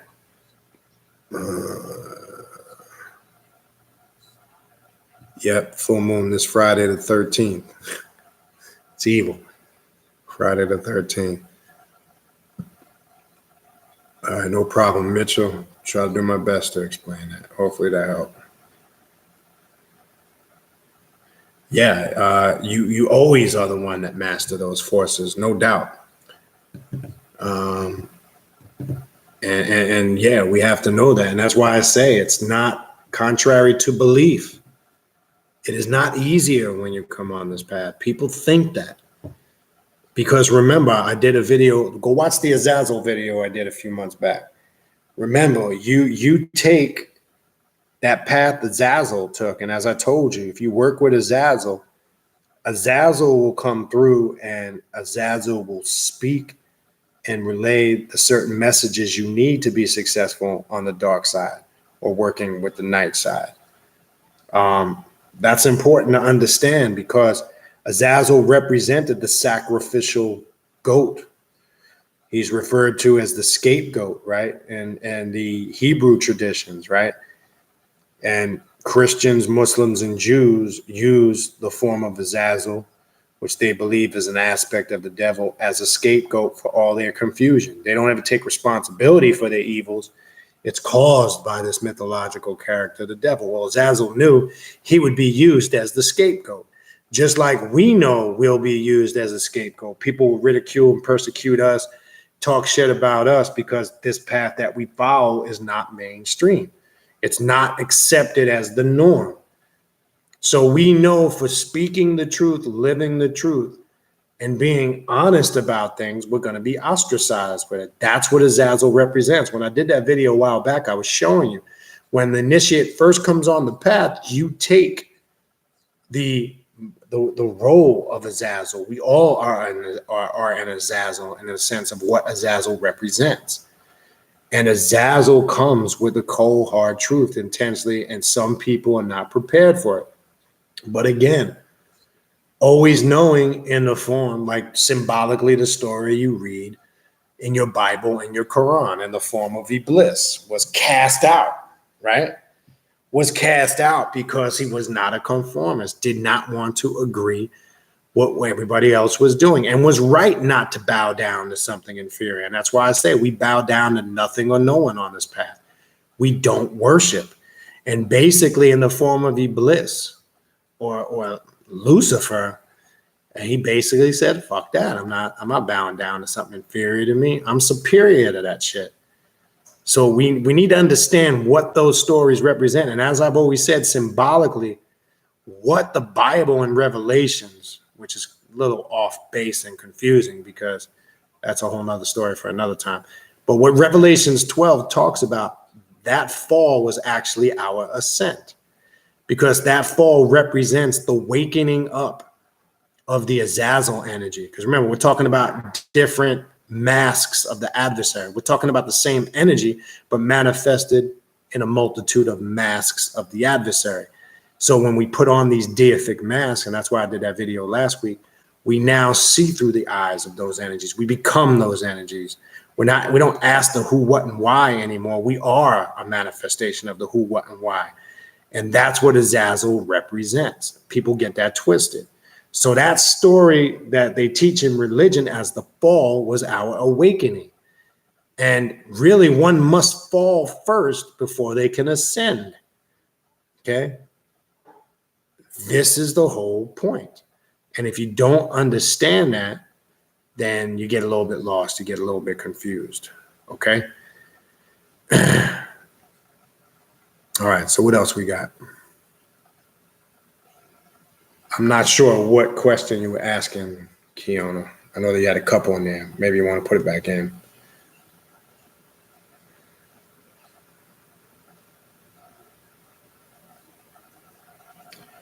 All right. Would you consider Heru the Elder as an aspect of both light and darkness? I like the concept of the already victorious mindset.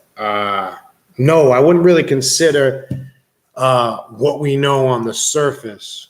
Now, there's an aspect of Heru called the Hawk-Faced Lord, which is more of an aggressive energy of Heru. Now, they don't really teach about it on mainstream Kemetic paths because, one, they don't really know about it. It's not something that they work with. If you look and do a little research on Heru or Horus, you will see, or Google the Hawk-Faced Lord, or you could probably find it in books.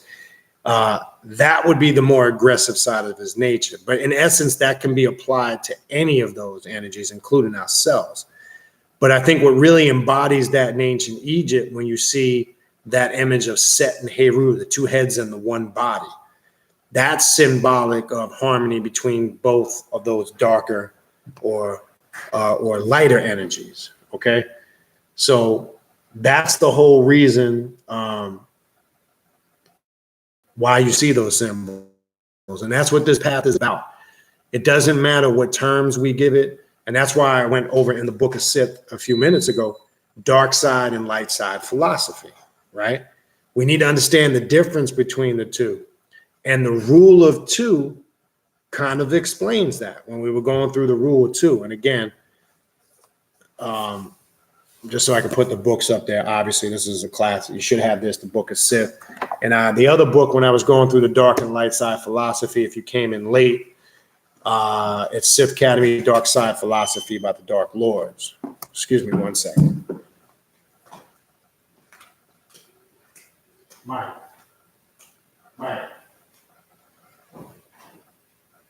Mike.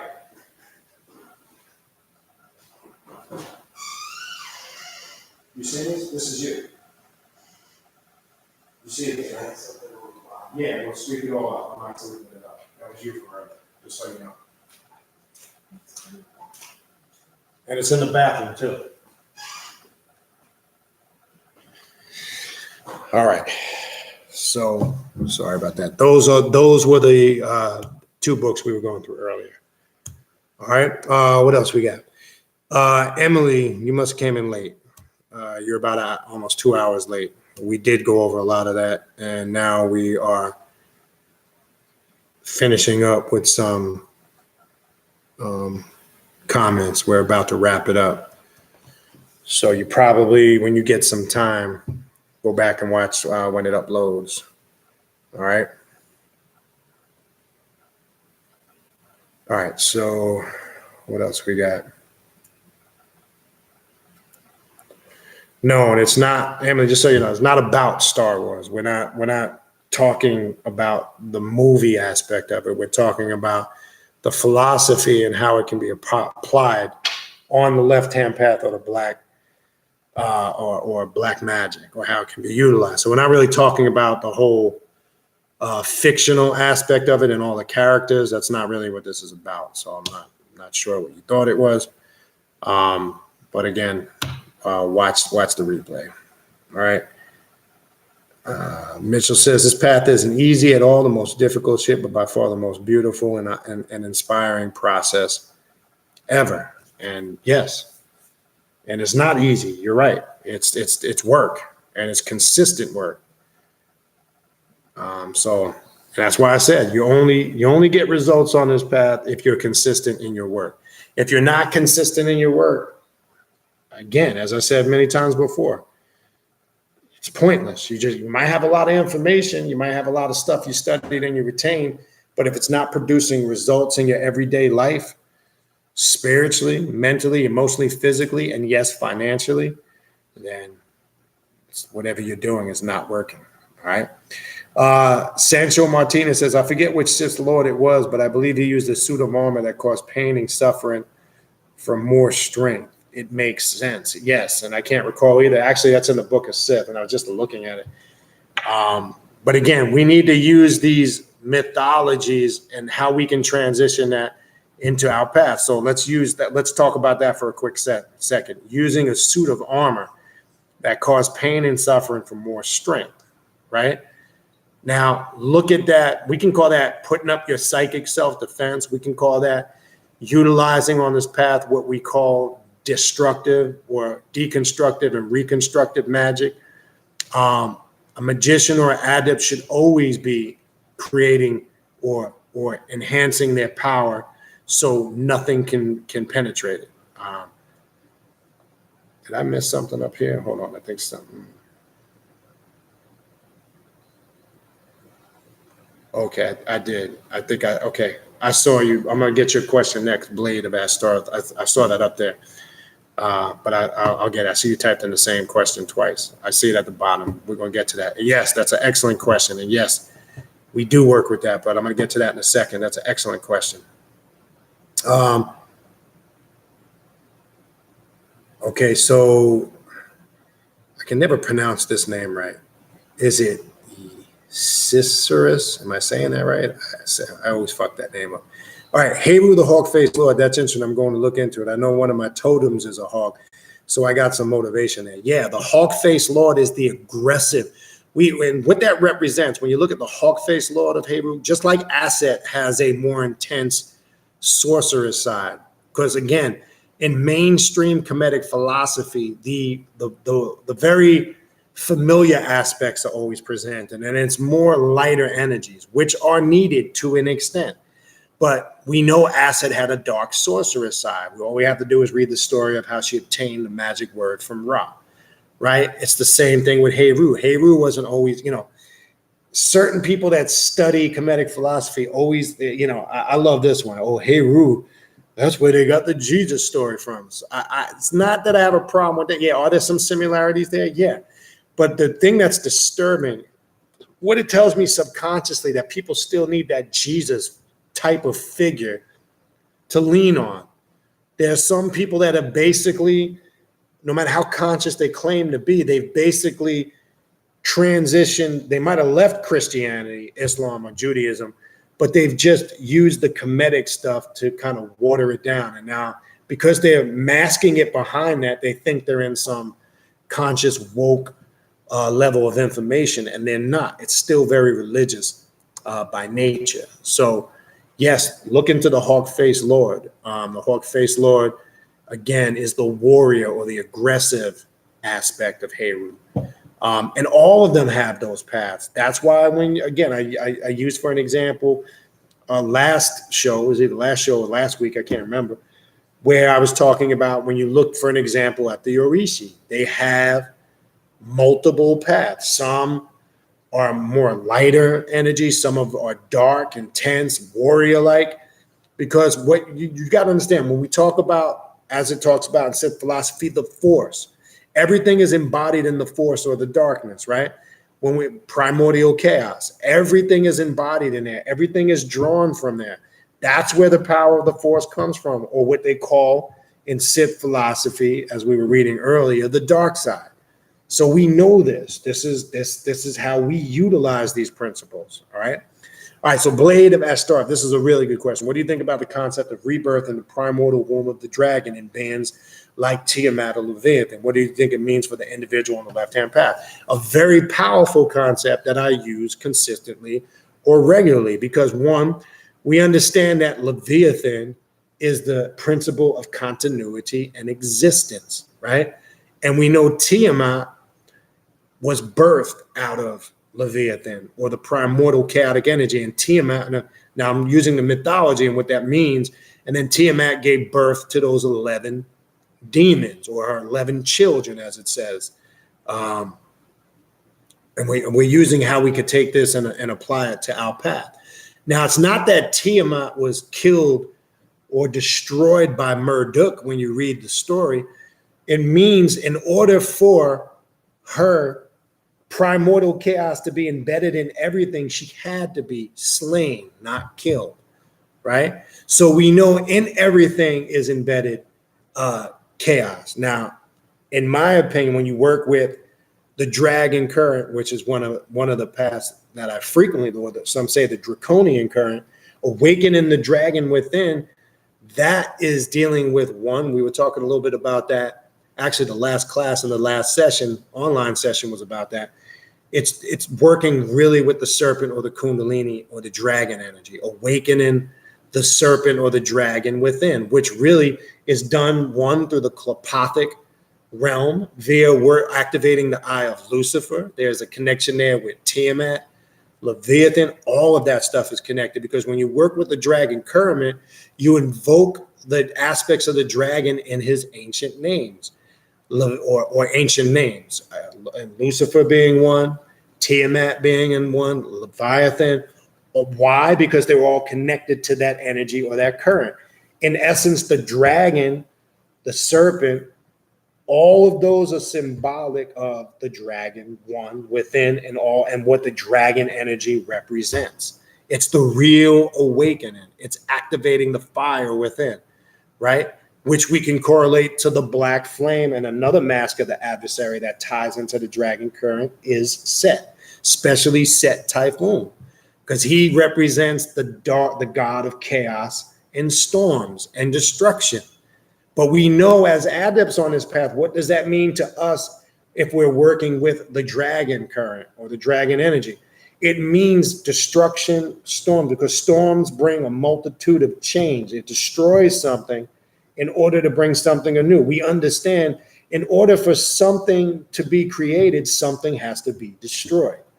And when we use the symbolicisms of Leviathan, Tiamat, and these energies, what we're saying is we must destroy those old ways about ourselves to renew or to awaken, the dragon energy within. So there's many connections to it. Now, one book I would really recommend, I found very useful, is The Grimoire of Tiamat by Asenath Mason, but very intense work in there. I do caution people, if you do ritualistic work with Tiamat and the 11 demons or her 11 children, don't take it lightly because it's very intense work. It's not something to be, and it's not for the individual that's not in sound mind. I'm going to tell you that. And I don't say that as to scare people. I don't say that to discourage people from looking in that path, but I do know people that have worked with it, and they may have not been ready for it. It might have been a little bit too intense for them, and it could filter into other problems in your life. So I would say that I recommend that book because the book goes in depth into explaining the energy in its totality, not just the history and the information of it, but how the practitioner should utilize it and apply it. But it's a very powerful path of transformation and change. It's a very left-hand path in nature. But this is just my opinion. I don't tell people what to do and not to do. I think it's more for a more of a seasoned practitioner. I don't recommend for somebody brand new out the gate. I wouldn't really recommend somebody to start with that as a beginning path. I think that's something you need to gradually kind of, work your way into. All right. Okay. What else we got? Simple schizophrenic. I actually like the prequels. I don't like the recent prequel of X-Men, even though I did like when they went back with Apocalypto, but the last one I noticed when I was watching it with my wife, they killed off some characters that don't go in line with the timeline. But for the most part, Star Wars, I do like the prequels because as it goes back, it shows you, more of the origin. I know some people ain't big on prequels. Prequels is bad, like for a trilogy like Star Wars, because there's so many of them. Prequels are only bad if you don't follow it because you could be lost. That's the bad thing. The only bad thing about it. But I think it's good for people that are familiar with them and have watched the whole series. So I've watched all of them. So to me, I like it because when you're current on it. But I know people, if you didn't watch all the Star Wars and say you saw the last 2, 3, or 4 that came out, you'd get lost. You wouldn't get it, and you'd have to go back and watch the other ones. So I think it's based on the perspective of an individual and how familiar they are with it. That's all. Yes, that is. Yeah, I do agree. The third one is a good one. I do agree. Yes, Blade of Astaroth, Draconian. That's something I consider my main path for sure. All right, what else we got here? All right. The Phantom Menace is boring though. Yeah, I wasn't crazy about the Phantom Menace too. One of my probably, I think it's more. I actually like Empire Strikes Back. I like the old ones, the first couple that came out. I do like Revenge of the Sith. That's probably one of my favorite ones because that uncovers really the flip side of the dark side when you look at it. And again, when you look at the movies, if we actually use the actual movies outside of what we were talking about, yeah, they drop in a lot of information in there. But the one that I probably stands out to me, Revenge of the Sith and Empire Strikes Back. That's probably 2 of my favorite ones. I mean, I like most of them. I actually thought I didn't like Rogue One. I thought that was kind of whack, personally. I do like the last one that came out, especially when they were correlating. And really, that shows the harmony between the dark side and the light side philosophy. If you go back and look, see, I also pay attention to the imagery. They speak to you subliminally. All right, when she goes to where Luke Skywalker was, living in the mountains in a cave like a hermit, right? And he's wearing gray. Pay attention to that. It's not black. It's like a grayish black. But he says something to her in that movie that really, in essence, explains. When you really look at it, he realizes that his whole life spent on being a Jedi, he sees there was some weaknesses to it that he kind of realizes after the fact there was a lot of illusionary shit that he was chasing. And what he says to her is, he came to the conclusion that you do need some of the dark side. But he struggled with how much or how little, right? And that's kind of why he got, he shows he gave up on the Jedi shit. Now, of course, you see later when he comes, but at that moment I'm talking about in the movie, he in essence was explaining how you harmonize both of those energies. But so they're trying to show you he's like gray sider now. He's not light side Jedi. He's not dark side Sith. He's kind of in the middle. Now, that's my interpretation of the symbolism and how he explained to the girl. But they were dropping a lot of subliminals in there. So that Doctor Strange showed that well at the end of the movie. When you see with him, with his crew. And in essence, as always, whether it's in Doctor Strange, Star Wars, whether it's in X-Men with Apocalypto, like there was a lot of subliminals they dropped in X-Men with Apocalypto in the beginning. Because remember, the movie shows you from early history up until the Reagan era, right? Why did they stop there? Because they show you is when the Reagan era was ushered in, everything that Apocalyptico was saying was true. Because he was saying You humans have become your worst enemy. You don't deserve the planet. You're destroying it, and you're destroying others. And he showed it when the Cold War era came, and Reagan. There was a reason why they showed you all those clips in the beginning of the movie. They were trying to, get this message across, and everything he was saying was true. But as usual, the villain or the bad guy is always telling the truth, and the good guys or guys are the illusionaries that are chasing this false concept of peace and coming together, and it's only temporary because they don't realize that chaos will always find a way to manifest. And that's the problem. You see it all the time. That's why they keep making these sequels with all these movies, because that illusionary peace is only temporary. It's not permanent, and it never will be. And we understand that, and we recognize that. We don't run from it. We embrace it, and we accept it. But there was shit. There was a lot. When I say a lot, there was a lot of subliminal in that movie. But you find it, again, with always the villain or the bad guy character. What else we got?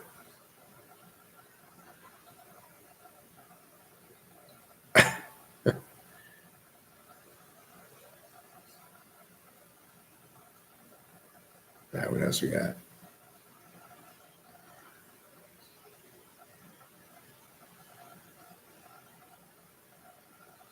Yeah, I would definitely check out, if you haven't checked out the Draconian Ritual book, a great book. If the Draconian path is your interest, it's not a path for everybody, because it does deal with the night side, the dark side, intently. So I want to make that crystal clear.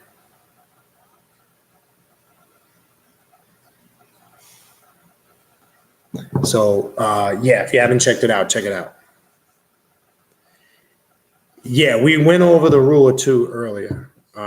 Yes, that's the reality of this world. You're either devoured or the devourer.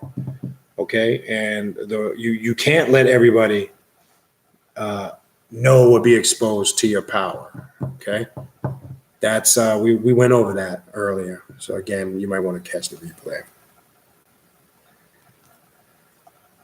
All right, I'm gonna take a few more and wrap this up because I'm over the 2-hour limit.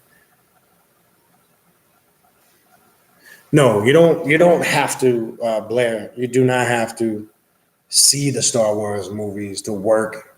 Use the Sith philosophy on this path. I mean, it can help in certain aspects to watch it because it gives you some of the history. That's why I was making reference to some of the books. No, but it's not mandatory. You don't have to. But if you ever got some free time and you wanted to pick up on some of these concepts, that could be something you could do.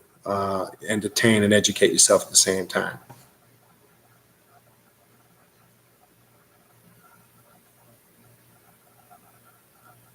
Yeah, I do agree. Shit.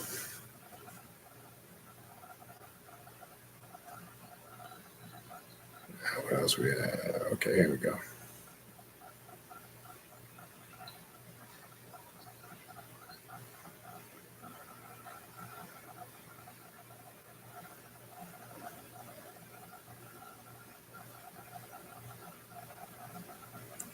Wow, Deshaun. Damn, that's crazy. I'm reading your comment about, dude. Yeah, there's some people that are fanatically into it, man. Yeah, and that doesn't surprise me. There's people that are collectors, not just with this. I mean, when you got some people that are into that type of stuff, yeah, I've heard stories.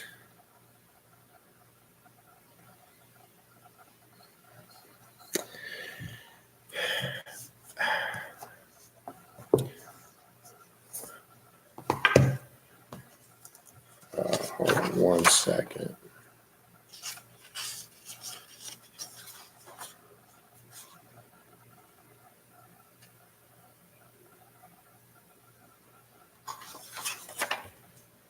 Okay.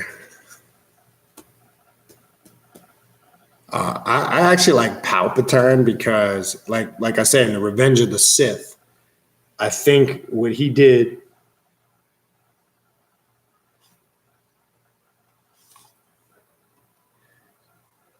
what I think he did was unique. He was able, when you look at the story, and that's what we should be able to do, he was able to mesh in mainstream, and as I said, do what needed to be done and not let everybody. That's why I said people that got diarrhea of the mouth and tell everybody about their power or what they know, that can be a weakness.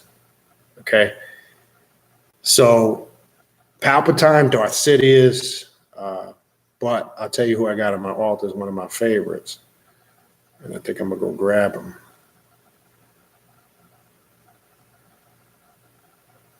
Wow.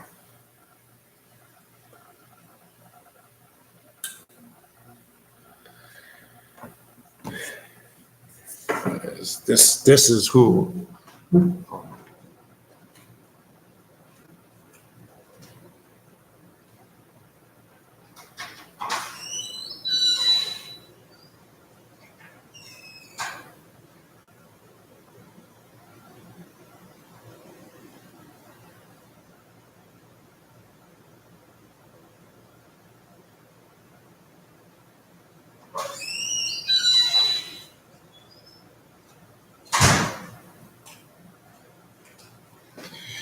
That's the man right there.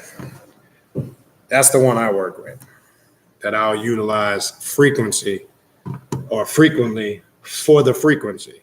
And I keep this on, as I say, I have an ancestral altar, but not a traditional religious ancestral altar. This is a spirit that I'll channel through a lot of the things that we're talking about now. But being able to use it, again, we'll make this clear, practically, okay? Meaning I can use it in a practical manner and apply it. But that's the man right there, because this embodies a lot of what this path is about. Hold on one second.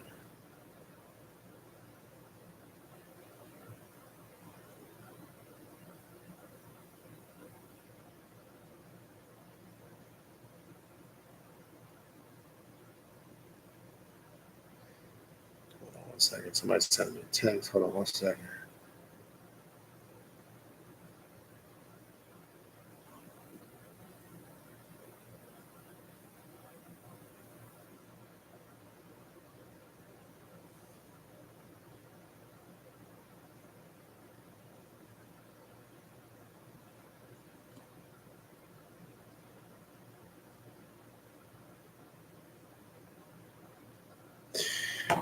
Now, the reason why I say this, Kylo Ren, why? This really is the story of a lot of us. Now, even though you might say you look at that story, it represents those that kind of struggle with embracing the dark side, but understanding the power of it. All right. I say this because you can utilize the struggle within that character and the strength within that character simultaneously. Because as we know the story, we know he struggles in Revenge of the Sith. In his earlier, one second.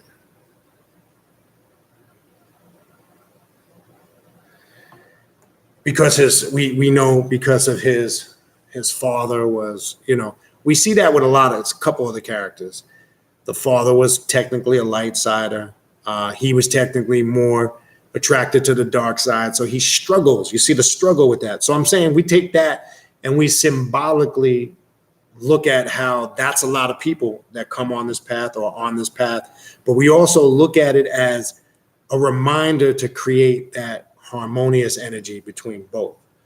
But I also look at how that rage and that passion was channeled and sometimes lack of not channeled. And it's a reminder of how when that force or that power is not, utilized correctly, it can be very destructive in nature. So I know we like to gravitate to these dark. Now I like Palpatine. I said Palpatine because he had a certain level of craftiness, right? Which we all should utilize in carrying ourselves, right? Palpatine knew how to put on the costume and blend in and because he had a bigger agenda. Okay.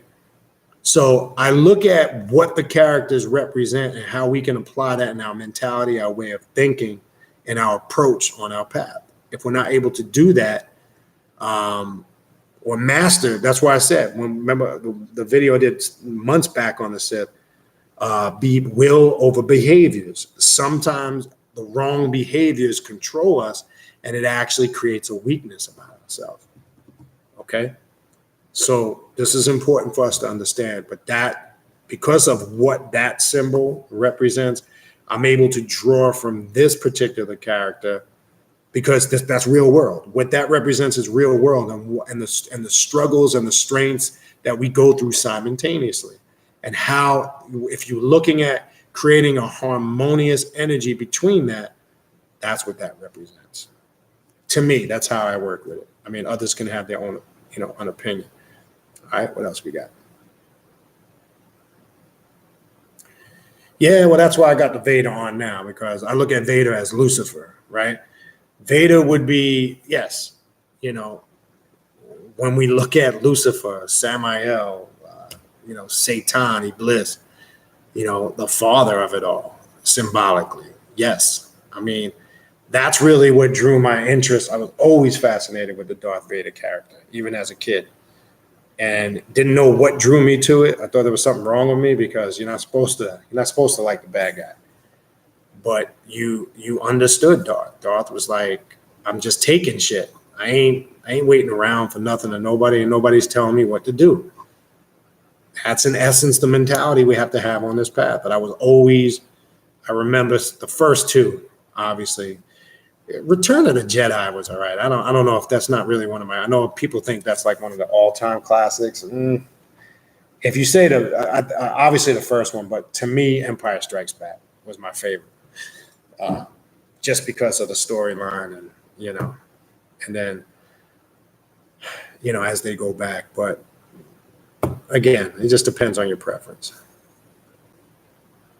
Yeah, I do believe there's a draconian connection to the Sith path too. Yeah, well, Deshaun, no such thing as a coincidence. What else we got? Oh, shit.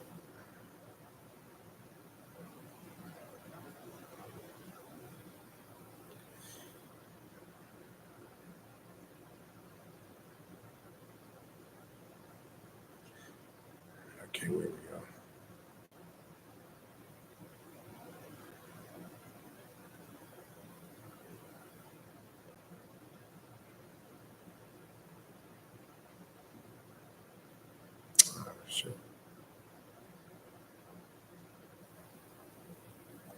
Okay, sister says, in that draconian Egyptian book you recommended a few episodes back, I couldn't pinpoint a sigil for Sekhmet. Any way to find that? It might be, what? Maybe it's Visions of the Night Side. I think it's Visions. Yeah, and the draconian book has Sekhmet's sigil. Yeah, if you don't have the draconian ritual book, her sigil is in there. And there's a section in Visions of the Night Side. So I might have mistaken it if it's not in there, but it's in one of those books. All right, what else we have here? Yeah, Vader is such a good villain. This is Emily, because he's so menacing and full of sadness and hate and devastation. Plus, his body is fucked up, so that's neat too. Yeah, and I think, I draw to those characters, and even when you look at, and that's a good point though. Actually, Vader, I know, even though that might sound. That's why you can look at Kylo Ren in a sense of being weak, but I think, again, it symbolically represents those struggles. If you're real with yourself, I know we want to always identify with the infallible, strong, that has no weakness. That doesn't exist. So I don't really look at that in a bad way. Some might. But I think if we were real with ourselves, regardless of how seasoned we are on this path, we have moments of that. And I tap into that as a reminder of that. That's it. All right. What else we have? CJ Whaley says, how can I develop consistency and methodology for deep shadow work? I am still a beginner, new to this piece. Well, I think if you're brand new, develop a consistency and methodology. Obviously, one, you got to be patient. That's going to take time. Now, deep shadow work is not something what leads you to deep shadow work are those introductory steps. I always tell people the best place to start is work with archetypes that are road clearing archetypes. Let's just give an example, such as Kali, great archetype, but obviously brings about tumultuous, intense change. You can work with any of the Klipothic deities, even working with Lucifer, and basically utilize invocations that open up your intellect and awareness. There's in all the books we're talking about tonight, there's stuff in there. So long story short, I would start basically with meditations on some of these deities and basic invocations, and that will open the doorways to more deeper, intense shadow work. Now the methodology, utilizing those techniques, the consistency will come if you have you plan your approach. So the consistency is about setting the time aside, being motivated to discipline yourself to set the time aside. That's when the deep shadow stuff will naturally start to come into play, because what you're doing, starting with those basic techniques, that will transition into more intense, complex type of work. Okay. Yeah, I totally forgot about Darth Treya. Yeah. Mephistopheles. Okay, yeah. You can actually pull that whole movie up on the on YouTube. They might be in pieces, but that's another good movie to watch. No, I have not seen Pure yet. People have been telling me I got to get around to that.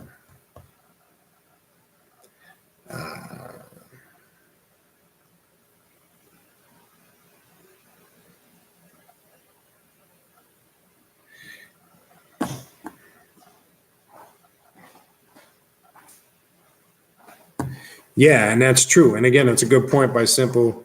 And again, like Emily was saying, that again, he can come off, again, I think it represents us. We have that ability, even though we might have the facts, the knowledge, the information, but there we also struggle with some of our issues, our problems. And I think that's what Kylo represents. And it's a reminder that all that chaos and those struggles are always there. And when I look at the symbol of Kylo Ren, it's a reminder to master that. We don't want to deal with that weaker side of Kylo that was trying to live up or be like Darth Vader. And I think really what that was the movie, how I interpret it. I think the movie was showing, he was struggling with accepting that. He knew it was a reality, but at the same time, he had his wife, and she was conflicted, and there was struggles with all that. There was, coming to the realization of, but when you take that and we apply it now every day, we deal with that in everyday life because we're on a path that's not mainstream. So we struggle with, whether it's subconsciously or consciously, we struggle with that on certain levels because it's not mainstream. Some people struggle with it with their immediate family because some people are on a path like this and their family's not accepted of it. Right? So I think the symbolicism of what the character embodies, to me, is more reality based. Yes, I love the just straight kick your ass warrior ones, and I'll utilize that maybe on more aggressive, destructive paths. But I think when we're looking for something that's reality based, that embodies practically what we deal with on an everyday basis, to me, that's what Kylo represents. And I think honestly the weakness manifests because he didn't realize how powerful he was too intense for himself. And that sometimes is us. Our power can be sometimes our worst destructive tool because we don't know how to use it. So again, I think the character is a reminder of all of those things. Okay. Yes, Blade of Astareth. I always felt that the left-hand path should be approached both as a spiritual sorcery as well as a warrior training. You're right. And all those things should be incorporated, right? Yeah. Bad or good is just perception. It's personal.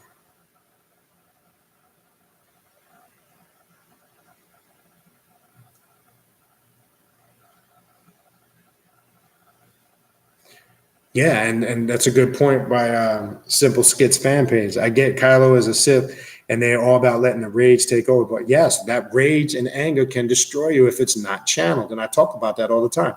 Anger is not a bad thing. Anger is only a bad thing when it consumes you. Because look, you can be angry and get motivated not to fail, right? You can let's just say you're an athlete, or let's just say you're in some field of competition, be it business. You can be so angry because you don't want to fail, or you can be angry because you see there's an opportunity presented itself where if you don't get on, on the ball of doing things, you can fail and it could cost you. So you can get angry about that, and you could take that angry and channel to become a better person. But then you can get so angry about something and just purely emotionally react. And because you're not thinking in the right frame of mind, your anger can take you out of the world.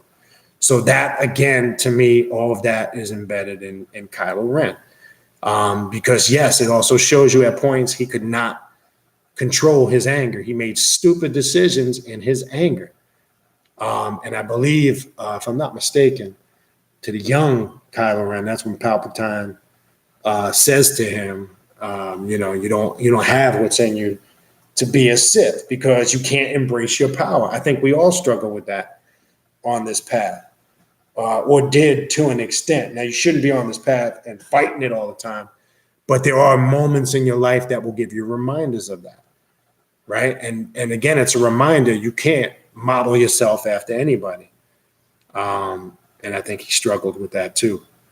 One, you must embrace your identity. That's just, the way it is. All right, what else we got?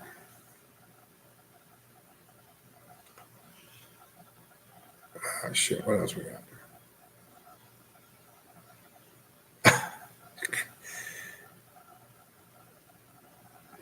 Well, you'll see Kyle in Revenge of the Sith, and then what was the one? I'm drawing a blank. Then you'll see him as the prequels go back. You see him, in different stages of his life. But the most prominent aspect when you see it go back, and a lot of the stuff that I'm talking about is in Revenge of the Sith.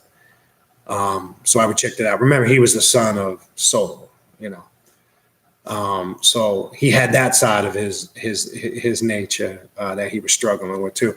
But anyway, long story short, a lot of the characteristics that I'm talking about Kylo Ren come from Revenge of the Sith. Yeah, and that's actually, believe it or not, a common thing, Mitchell. Families disown you because of this path, because people don't understand it, because they're so indoctrinated.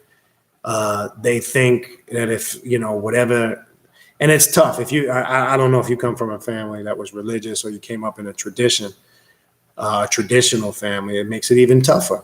And that's why I said earlier when I was talking about being in an azazel. We know we're going to come on this path and be persecuted, and people are going to, not like us, and people are going to be in opposition to, because there comes a responsibility with teaching the truth. You're willing to accept that, not accept it to the point you're going to let people walk over you. That's not what I'm saying, but that's part of this path. But I think what alleviates a lot of that in most cases is the example you set. See, I don't ever set out.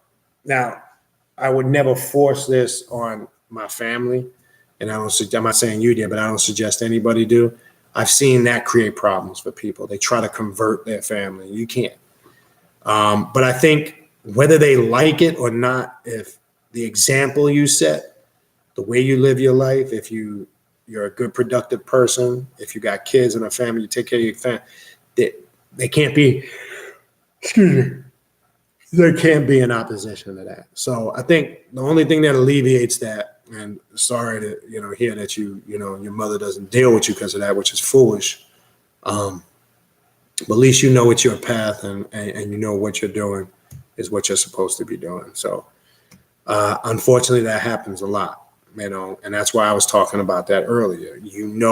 Being on this path, you're going to be dealing with a lot of that shit, and not everybody has the skin for it.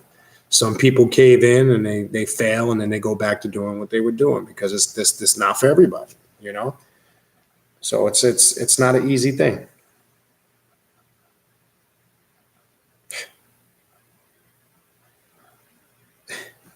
All right, I think we're at the end here. I think that's it.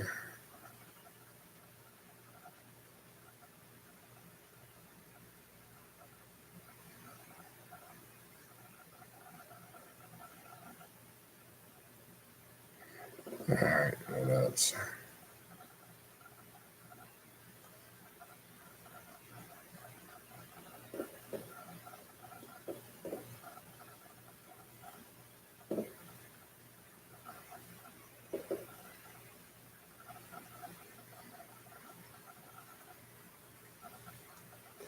All right, I'm going to stop there, people. It's getting late.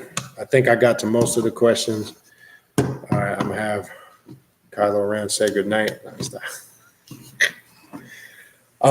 Anyway, a couple quick reminders before everybody goes. Remember, Saturday, we're going to have Richard K. Page. Just a reminder, special show Saturday at 4 p.m. Eastern Standard Time. We're going to have Richard K. Page, Luciferian and author. It'll be his third appearance on the show. Hope to see most of you there. And if you need to contact me for any upcoming events, if you need to contact me for a consultation, a spiritual consultation or a reading, you see the email in the description box, khnum19@gmail.com.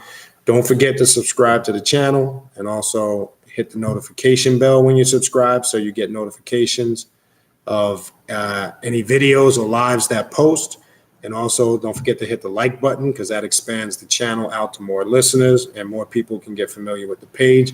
The more likes, the more widespread the channel is. So it's very important. And that's why I say that. So this information maybe can just reach that person that's just browsing YouTube. And this video, the more likes, it pops up in the more search engines. So hit that like button.